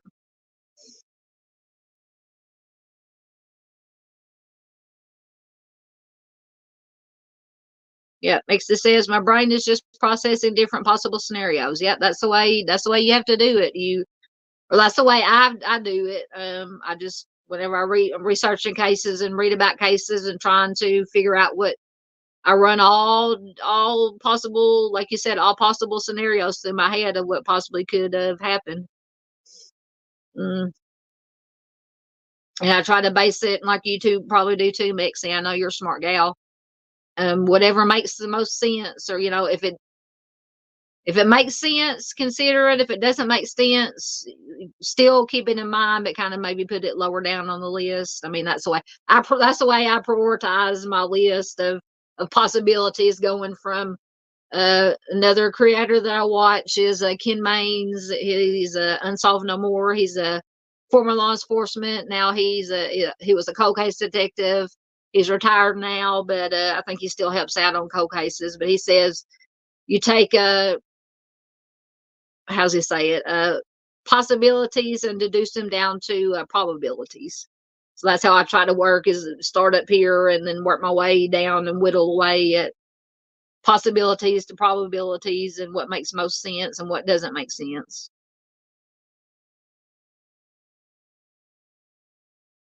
Yeah, Michelle C says my brother was scared of the dark. The lights went out often, and he also kept more than one flashlight nearby. Absolutely. And over here on my nightstand, I aside from the flashlight that I have in my purse, I have another one of those little flashlights on my nightstand, just in case the lights go out. Because especially during our severe weather season, which here in Arkansas we're well into or getting into our severe weather season. Always have a flashlight because you never know when the storm's going to come through and knock the electric out. Hey, my mom says he is still missing. As far as I know, I was in a Twitter space tonight with an advocate that is working close to Sebastian's case. Excellent.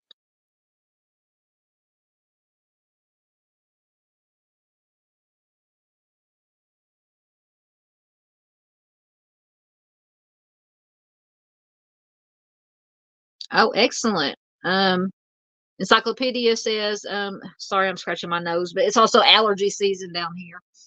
Says I have a ground scent German Shepherd and an air scent Belgian Malin. I always pronounce this wrong. Malinois. I know how to pronounce it. I can't talk tonight. Search dogs and may go down this weekend and see if Dad has anywhere he wants us to take the Sebastian's case. Excellent. Bless your heart, Encyclopedia.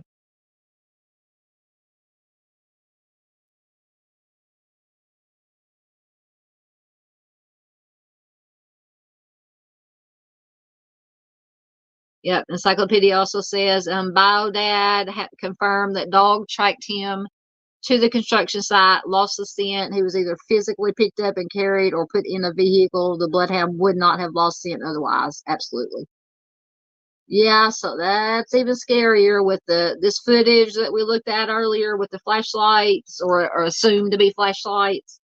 And if the dog tracked the scent to a construction site, and I'm sure they have checked that construction site or in the process of it.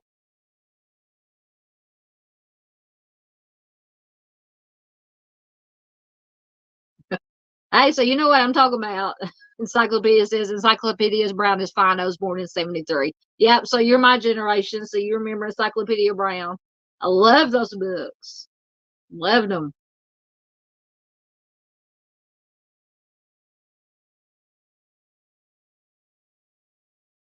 Yeah, if you're talking about Sebastian's dogs, Encyclopedia says they are smaller dogs that may have tried to stop him or they may sleep in kennels. That's true. Yeah, a lot of dogs are kennelled. Yep.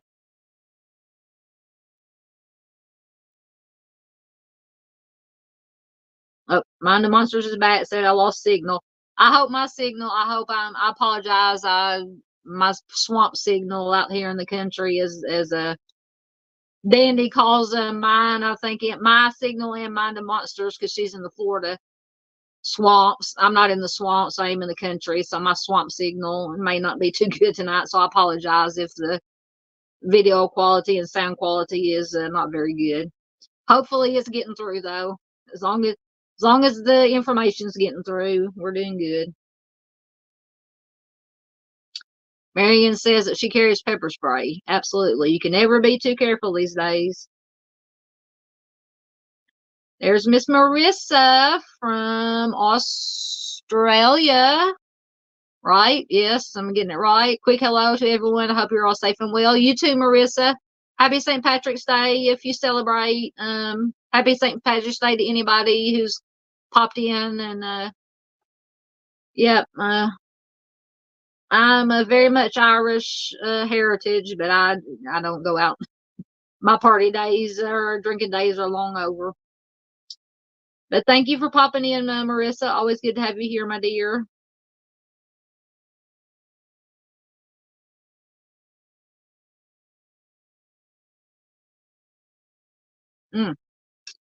That's good to know, or well, not good to know, scary to know. Encyclopedia said, I found out that the state of Tennessee is number 3 nationwide in missing persons cases. I guess I live in a state with a higher chance of disappearing. Yeah. I wonder what number 1 is. I need to research that and see what states, how they're ranked in number of disappearances. If I ever get the time to, when I'm not researching cases or missing persons, for content, for information to share with you guys. So yeah, it'd be interesting to know what the number 1 state is. I would guess maybe, I don't know, just off the top of my head, California maybe, or Texas. I don't know. I'm probably not even close.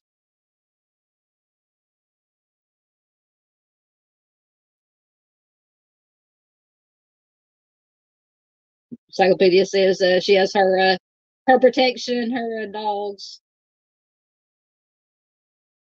I'm slowly getting caught up, guys, and we'll move on. I think I only just we're a little bit over 2 hours in. That's not bad for me.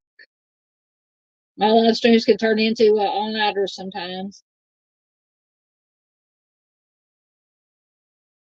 Marion said that she thinks she's gonna get bear spray. I forgot where. I'm sorry, I forgot where you said, what state you said you lived in, Marion. I know you said earlier. Do you mean to use on bears, or do you use on potential attackers, offenders? It would work on both, I would assume. Yes, ma'am. Encyclopedia. Excuse me, I'm losing my voice. Us Gen Xers. Yes, ma'am. Born in the 70s. Was an adult, a teenager, young adult, into the 80s and early 90s. So, and one of these days, whenever I can get, we reach, all of us, it takes all of us, reach the point where I can do memberships. Probably one of my first members only video or whatever will be, pictures of me from the 80s with the, huge giant, 80s hair. And, I probably most definitely contributed to the depletion of the ozone layer with all the Aquanet I used back in the 80s. I'm just saying. So yeah, that might be a goal to work for. So if you guys ever interested in seeing any of my 80s, what I look like back in the 80s, which I might not even want to see them anymore. We keep working towards that goal of me being able to have memberships, and we'll do a members only video, and I'll share some pictures of myself from the 80s. Give everybody a good laugh and a good scare, I'm sure.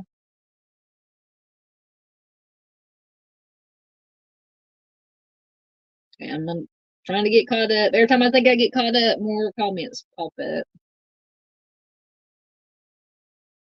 And Miss Barbara said in an interview with Sebastian's mother and stepfather, he says that the dogs were not put up.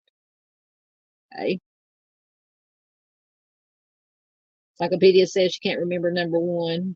I'll have to research that and see. I might have to write that down on my list of I got going on my piece of paper over here. I was right. California is number 1. Florida is number 2. Hey, I got something right. I just guessed California off the top of my head. I know because here a while back I did either a live stream or a video about the I think the top 8 states with the most serial offenders, and California was number 2, and New York I believe was number 1 for the number of serial offenders. But I had never researched how the states ranked in disappearance. Thank you, Mom, for that. I actually got something right. Y'all should be proud of me. I'm proud of myself.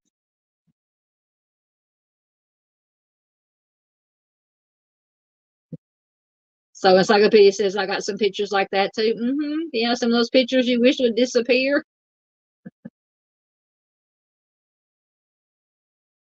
Yeah, see, that's what I was thinking. Miss Barbara says that you would think it would make a difference on how big the state is. I would think, yeah. That's why I said, California, Texas. I was trying to think of the bigger states. Yeah, Florida at number two. That's kind of surprising, but then again, not. I don't know. Marissa says I will have to be a member for that. Yeah, I see my scary 80s, my scary 80s look. Yeah. In the early 80s, yeah, it was a lot of, because in the early 80s, I was 14 and 15. Just to get off track, go, as Ozzy would say, go off the rails on the crazy train for a minute. Early 80s, I was listening to Duran Duran. Duran Duran was my first favorite band, my first obsession, still is one of my favorite bands, still obsessed with Duran Duran. So in the early 80s, I listened to like Duran Duran, Culture Club, Wham, all that stuff. Cyndi Lauper, and then moving into the mid 80s and later 80s, I got into when the hair bands, late 80s, early 90s, the hair bands, any hair band you can name, Bon Jovi, Skid Row, Motley Crue, Slaughter, Poison. Poison is still one of my favorite groups. Bret Michaels.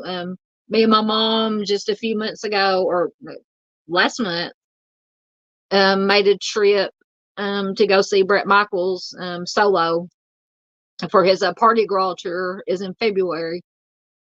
Yeah, last month. And my mom loves Bret Michaels. She loves the hair bands because back in the day, whenever we were in the car, this was, before Spotify and social media platforms where you could listen to, all you had back in the 80s and 90s, early 90s, was the car radio or a boombox.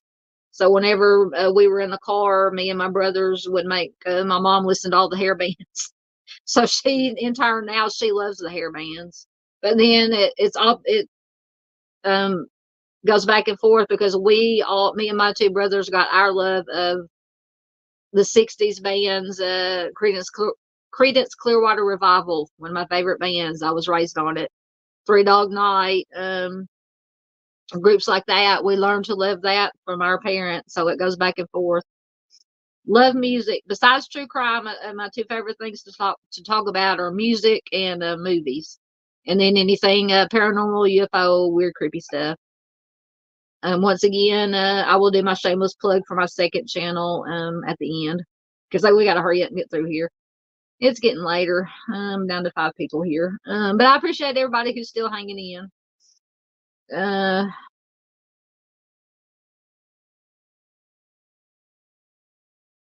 Yes. Mom says states with highways that stretch to other states and water are going to be your high states. Yes. And Arkansas has one of the major highways, interstates. Interstate 40 runs from the west coast to the east coast, goes right through central Arkansas. So that is my theory. If any of you here have ever heard me talk about the Ouachita National Forest and the Ozark National Forest here in Arkansas, is what I call one of the Bermuda Triangles of true crime. But Interstate 40 runs right in between. There's the Ozark National Forest is to the north. The Ouachita National Forest is to the south. Interstate 40 runs right through there. They're always finding lots of bodies along the forest line. So that is my theory, is if that major interstate runs through there, and people said, "Oh, here's some wooded area of national parks," and they dump bodies there. That's just my theory. But I think it's a solid one. But you guys can let me know if you think I'm right.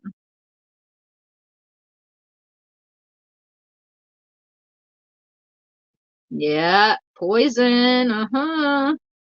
We're vibing, sister. We got it. We understand each other. See, my second channel, Southern Guy Ramblings, I keep saying we're going to have to go over there, take a break from true crime, and go over to Southern Guy Ramblings and talk about music, movies, anything else besides true crime. So we'll be talking about a lot of music. So if you're not into 80, well, I listen to all kinds of music, all generations. I couldn't get into the disco in the 70s. Now I could listen to the Bee Gees music, which is technically disco, but only because I watched Grease and Saturday Night Fever. I love those two movies. Other than that, disco is can't listen to a lot of it, but anything else, I'll listen to it. If I like it, I'll listen to it. And if I don't like it, I won't listen to it. So that's just me. I'm open to listening to anything at least once. Yeah. Now, see, we're getting off topic. That's okay. Yeah, Poison, Motley Crue, Def Leppard. Def Leppard is still another one of my favorite bands. I saw them in concert not too long ago. The last time they toured. Too Short, NWA, Two Live Crew. Yep, grew up on the beach and listened to a variety. I went to a concerts of the. Oh yeah, any um any 80s hair band, and then in the 90s when grunge took over, any grunge band I have seen in concert at least once. And with the hair bands, I've seen most hair bands multiple times back in the day, and when the ones that are still together that still do concerts every once in a while. Yep. Especially my 80s hair bands. That's my jam. That is my go-to. And then Pearl Jam. Love me some Pearl Jam. Up there, probably number one favorite band, at least in the top three.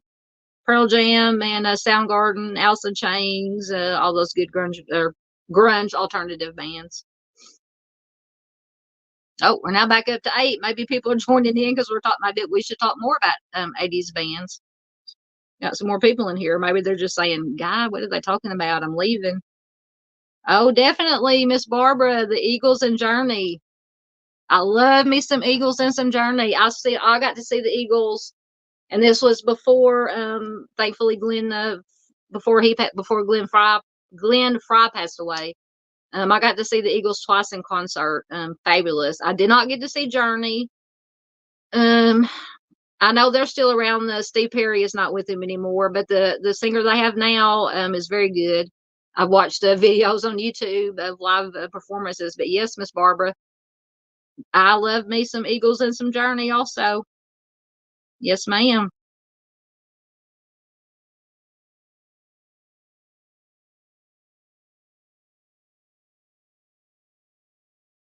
Yes, absolutely. Marianne says music.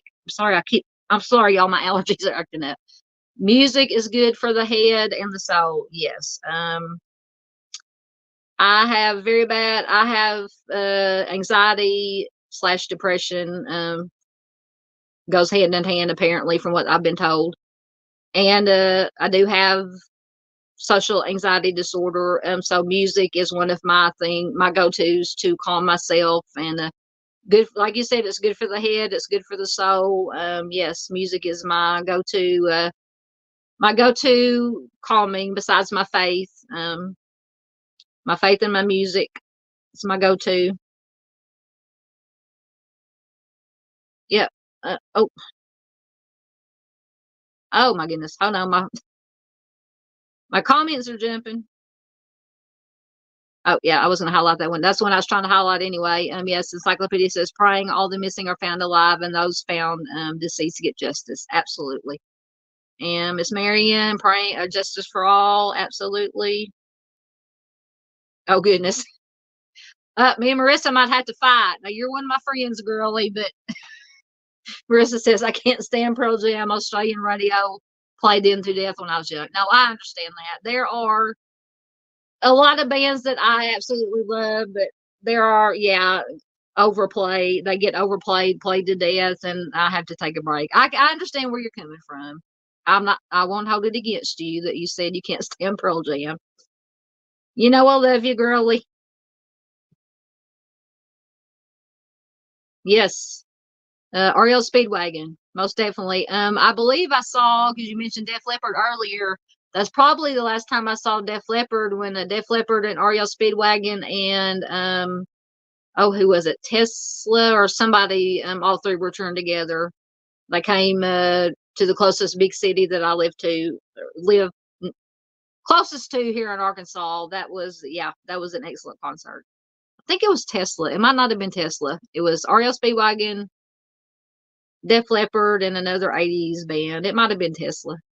I don't know. I've slept since then. I don't remember.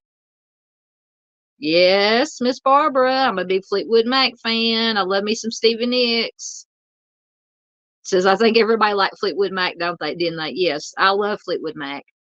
And Fleetwood Mac, either Fleetwood Mac or just Stevie Nicks is coming once again to the city here in Arkansas that the big concerts come to, and I want to go see it so bad, and I can't afford it, but that's another bucket list group for me to see in concert is Fleetwood Mac and or Stevie Nicks. Hey, there you go. Marion said 59, young and love music. I'm fixing to be 53. I'll be 53 in a couple of months. So I'm there with you. Love me some music. Oh, Miss Barbara says that she got to see the Beach Boys and the Temptations in the same night. It was awesome. I cannot imagine. Especially the Temptations. I love the Temptations. Now, I like the Beach Boys. They're not one of my favorite old time groups, but now, if I was to go back in time, or even, I don't even know how many of the Temptations are still alive. I would love to see the Temptations in concert. That would be, Cher said if I could turn back time to go see the Temptations in concert? Yes, ma'am. Oh, that'd be another good one too. Encyclopedia says she's going to see ZZ Top and Leonard Skinner this coming weekend. Awesome. I think they may be coming to Arkansas too. That tour may be coming. That's what they call it, the Sharp Dress Simple Man tour. Is that what they're calling it? I think they've either came or maybe coming to Arkansas on this tour. I would love to go. I think they might have already come though, and I didn't get to go because once again, I couldn't afford it.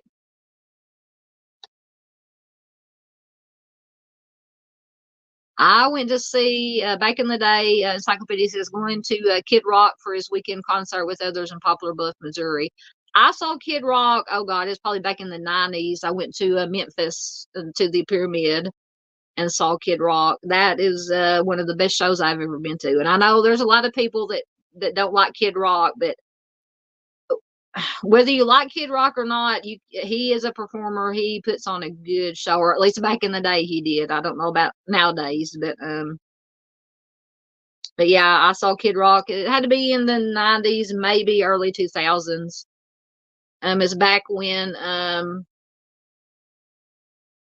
song if any of you watch professional wrestling, that the song that the Undertaker and one of his personas used American, I don't know if I can say it, American Bad I think it's when around the time that album and song came out is when I went to see him. Yeah, Miss Barbara says, I'm in Missouri, be careful, Poplar Bluff is dangerous.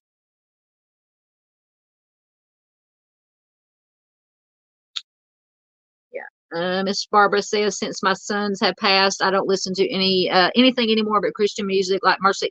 I love Mercy Me. Mercy Me, Hillsong United. Yes. I listen to some Christian music too, Miss Barbara. Absolutely. I love Mercy Me. Very, very good group. Encyclopedia says Hank Jr. will be there. Last time I saw Hank in concert, I was 16 and he was drunk on stage. Yeah, I think that was pretty much the norm for Hank, good old Hank Jr. I like Hank. I like Hank Jr. and Hank Sr.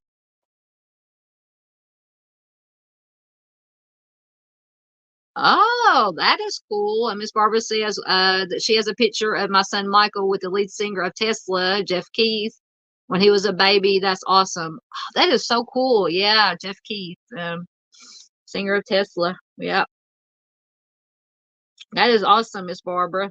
See, we can, sometimes we have to take a little bit of break. We've been talking about all these horrible stories. Take a little bit of break in the middle here. We're 2.5 hours. Take a mind, lighten it up a little bit with some music talk. I'm always up for some music talk.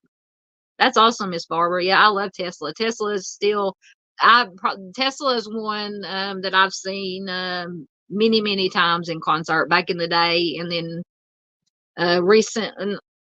It's been a few years, but one of the local theme parks, Magic Springs here in Arkansas, every summer they have a stage and they would do their summer concert series, and all the hair bands that were still left came. Tesla came just about every year. Brett Michaels came just about every year.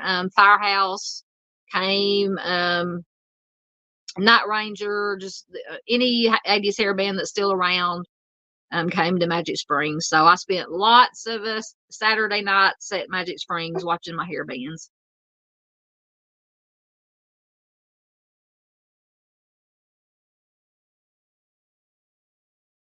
All right, I think I'm caught up in comments. So let's see what we got next. We should be just about.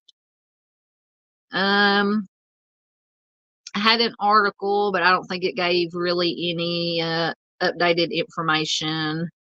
Just that they have been I don't think I'm going to read it because we're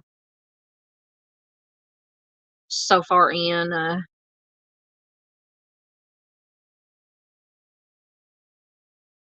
don't think there's any, maybe that just in Sebastian's case that they've been searching some different places. I think it's all because I had an article from the Tennessee Bureau of Investigation Newsroom website, but I don't think it gave any.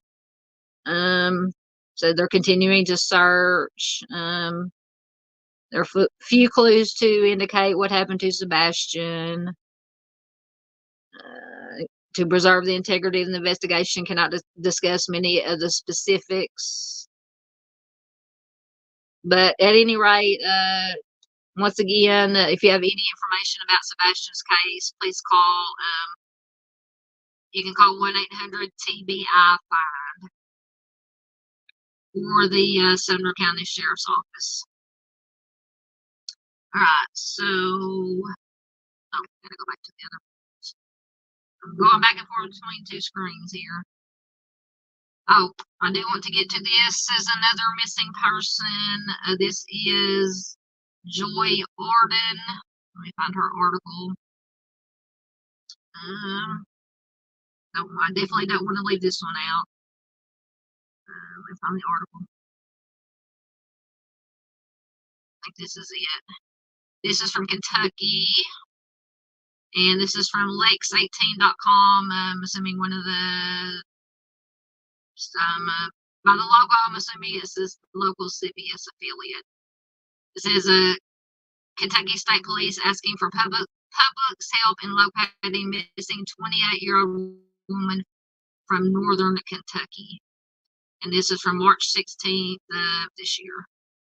The Kentucky State Police are asking for the public's assistance in finding a northern Kentucky woman who has been missing since December of 2023. 28-year-old Joy D. Arns, ARNS, is from Kenton County, Kentucky. She was last seen at Hathaway Court Apartments with family before leaving alone in a gold 2003 Honda Accord. Sorry, ads keep popping up.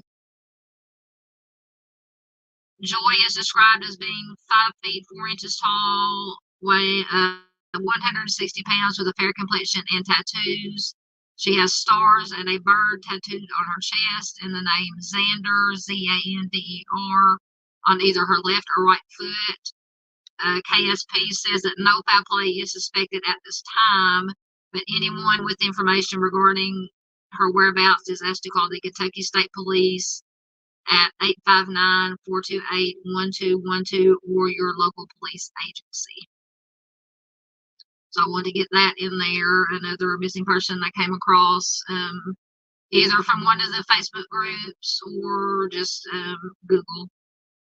But I want to get that in there. And let's see what else we got. Oh, I'm going backwards. Sorry, I hit the wrong button. I don't think there's a whole lot unless something's developed this later in the night, evening. I think they were searching just some different they had a vigil for a little Elijah, and they were, I think, searching maybe some different places. Just quickly, I have an article. This is from the Herald Times Reporter. Police search farm waste container as vigil planned for missing 3-year-old in Two Rivers. And I believe the vigil was yesterday, was Saturday. And this article is from the 15th. It says police this week searched wetlands, rural areas, the West Twin River, and a farm waste container to try to locate Elijah Vu, the 3-year-old, remained missing as of March 15th. Two Rivers Police Captain Andrew Rotz said March 15th, investigators have followed up on numerous tips and leads and continue to go through large amounts of video footage with the Division of Criminal Investigation and the FBI. This weekend, police will continue their search. With warmer than normal temperatures this year and with outdoor activities increasing, we encourage continued safe searches of local recreation areas as well as rivers, ponds, and waterways. Anyone who finds something they suspect may be related to the disappearance or location of Elijah should contact the tip line at 844-267-6648 or submit information using the Manitowoc County Crime Stoppers P3 app. I don't know what that is. The total reward for information leading to the discovery of Elijah or the arrest and charging of anyone responsible has grown to $40,000 after the FBI offered $15,000. Manitowoc County Crime Stoppers offered $10,000, and the City of Two Rivers offered an additional $15,000. People can donate to the City of Two Rivers Reward Fund at the police department or online at tworivers.org police page, donate Elijah Vu, or to the Crime Stoppers Reward Fund at the police department or by mail. And it gives all the, once again, this article is linked in the description section. It gives all the links to the website and the you can mail it. It gives an address you can mail donations to. A candlelight vigil, they had it Saturday at Washfield.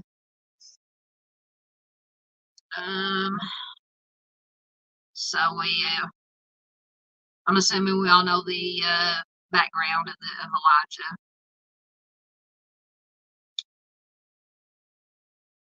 So I won't go into the background. Like I said, if you don't know the background of this case, the article is linked in the description box. All right, so that was the latest on Elijah. And I just had a quick article. Sorry, I'm swatting that. About Laken Riley. She was a nursing student that her life was taken by I don't even like to say the offender's names, but anyway, whatever his name is. But apparently, and this comes from WSB TV Atlanta, it says a man accused of taking the life of nursing student on UGA campus asks for a jury trial.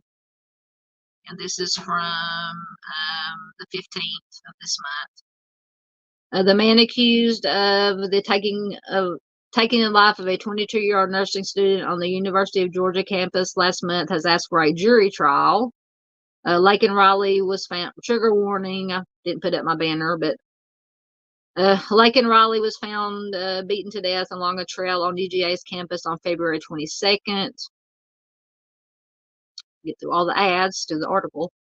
The next day, Venezuelan native Jose Ibarra, 26, was arrested on homicide charges.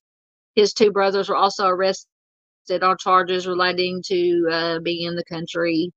They're both being held in federal custody. Ibarra is being held in the Athens Clark County Jail. Court filings obtained by Channel 2 Action News Friday show that Ibarra's attorney has asked for a jury trial and that Ibarra will not waive his rights.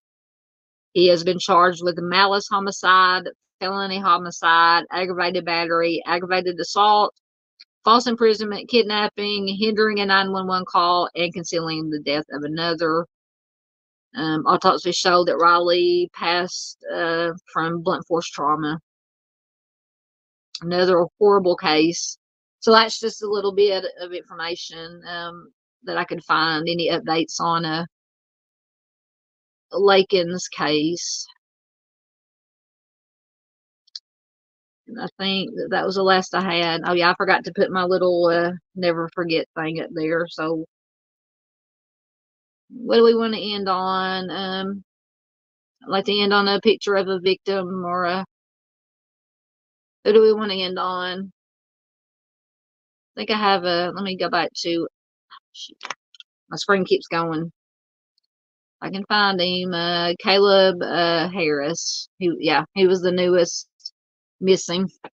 And I will try to get caught up in comments, and then I'll go through my shameless plugging spiel, and then I'll check last comments. Let me get back down to where I was at. Oh goodness. Okay, so Miss Barbara, go back to we were talking about the Temptations earlier. So the last one that was left from the Temptations passed away that day. I went to the concert. They had to replace the. Oh, that's horrible. That's sad. So sad. Oh, Miss Barbara says she loves Kid Rock. Way to go, Miss Barbara. I haven't listened to him in a while. I did love what is it called? All Summer Long. I like that one, and I liked his older stuff. Of course, back in, like I said, that in the 90s, I guess, probably 90s, maybe early 2000s, when he was in his heyday. Oh, that's awesome. Miss Barbara says her sons bought our tickets to a Third Row to see Mercy Me. It was awesome. Yep. I've never got to see them in concert, but my baby brother and sister-in-law have got to see them more than once. They would come to what do they call it? Here in Arkansas, I don't know if they do it. If it's just here in Arkansas, it's called Winter Jam or Winter. I think it's called Winter Jam, but it's a whole lot of the Christian bands that do get together and do a tour or concert. I think they call it Winter Jam, if I'm not mistaken. I've not been able to attend it because at the time when I was working, I couldn't get off work to go. Yeah, once again, Miss Barbara says, thank you for what you do, justice for all. Absolutely. Yes, Encyclopedia says, ladies, please learn martial arts. At least take some martial arts self-defense classes. It's not difficult to learn or hard on the body, but can save your life. Absolutely. Absolutely. Yep. Once again, thank you for all that you do for us families. You're most welcome. It takes everybody. It's not just me. All right, I'm caught up in comments. So if anybody has any last comments before we get out of here, we should make it out by the 3-hour mark. Have any last comments or questions or goodbye? Yes, goodbyes in while I'm doing my shameless plugging, and then I'll look at last comments and we'll get out of here. Let me get the right button going. So once again, if it'll come up. No, my second self may be pooping out on me. Oh, there it goes. It's being slow. Thank you all for being here. If you're new here, if you haven't subscribed, please consider subscribing. Please hit that like button on your way out if you haven't already. Like, share, comments. Once again, all those things help channels like mine who are, don't cover the high profile cases. If YouTube pushes it out more, the more likes, comments, subs I get. So I would appreciate that. Once again, you can find me on Facebook, the Facebook group, and the Facebook page, obviously both called the Southern Gal True Crime. I do have the link. I don't know. I have the link to the group in the About section of my page. But I do have the page linked to the group. But I post basically the same thing on the group and the page. So please consider joining the group. Lots of good information on like I said, stuff I don't post here, articles. Of course, I post all the missing persons and cold cases in there, so do check it out. Once again, my email address, if you ever have any questions, comments, or a case that you want me to feature, email me the details, any information you have, victim's name, state. I will definitely do what I can. Once again, we'll get more into later. I do have a second channel, Southern Gal Ramblings, where we talk about, I post anything other than true crime. I'm still working on a time where we can get together. Anybody who wants to get together over on Southern Gal Ramblings and talk about anything but true crime, music, movies, paranormal, UFOs, whatever we want to talk about. It's a free for all at Southern Gal Ramblings. So please do check it out. Like I said, if you can donate, it'd be very greatly appreciated, but don't feel obligated.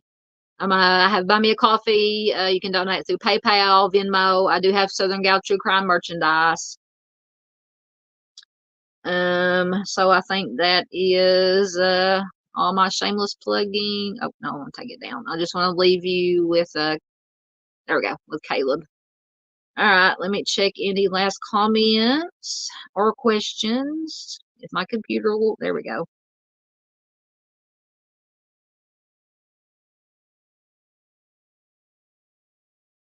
Thank you. Encyclopedia says, good night, everyone. Thank you, Encyclopedia, for being here. We look forward to your channel. Michelle C., thank you, everyone, for joining. Please like, share, and subscribe. Absolutely. Thank you, Michelle C. Michelle's one of my wonderful mods and friends. Miss Marion says, good night, everyone. Stay safe. Thank you, Miss Marion, for being here. So glad to have you here. Obviously, Miss Barbara, absolutely love having you here. She says, good night, everyone. Thank you all for what you do. Thank you, Miss Barbara. My thoughts, prayers, and good vibes, and I'm sure everybody else's are always with you. I will look into Timmy's case. I promise you. And I will do the best I can to do some justice to it and bring some more awareness to it. So thank you, Miss Barbara, for being here.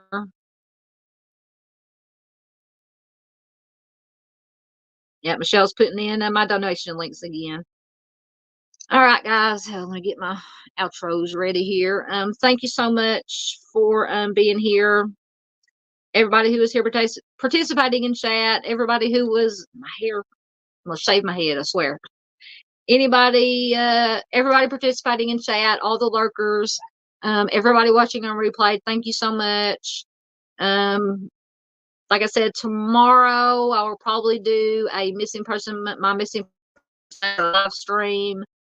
Probably around, I'll try to do a little bit earlier, around 8 Central U.S. time. I have some of the new missings that I feature here tonight, plus a lot more, and then we'll have our 4 cold cases that I will feature, as I always do. So please, if you can make it to the live stream tomorrow night, I will get it scheduled. But like I said, probably around 8 p.m. Central Time, U.S. time. So until then, everybody, thanks once again. Everybody, please be safe out there. Take care of yourselves. Take care of each other. That is the most important thing we can do, is take care of our fellow human beings. And I love you guys, and I'll see you tomorrow night. Thank you.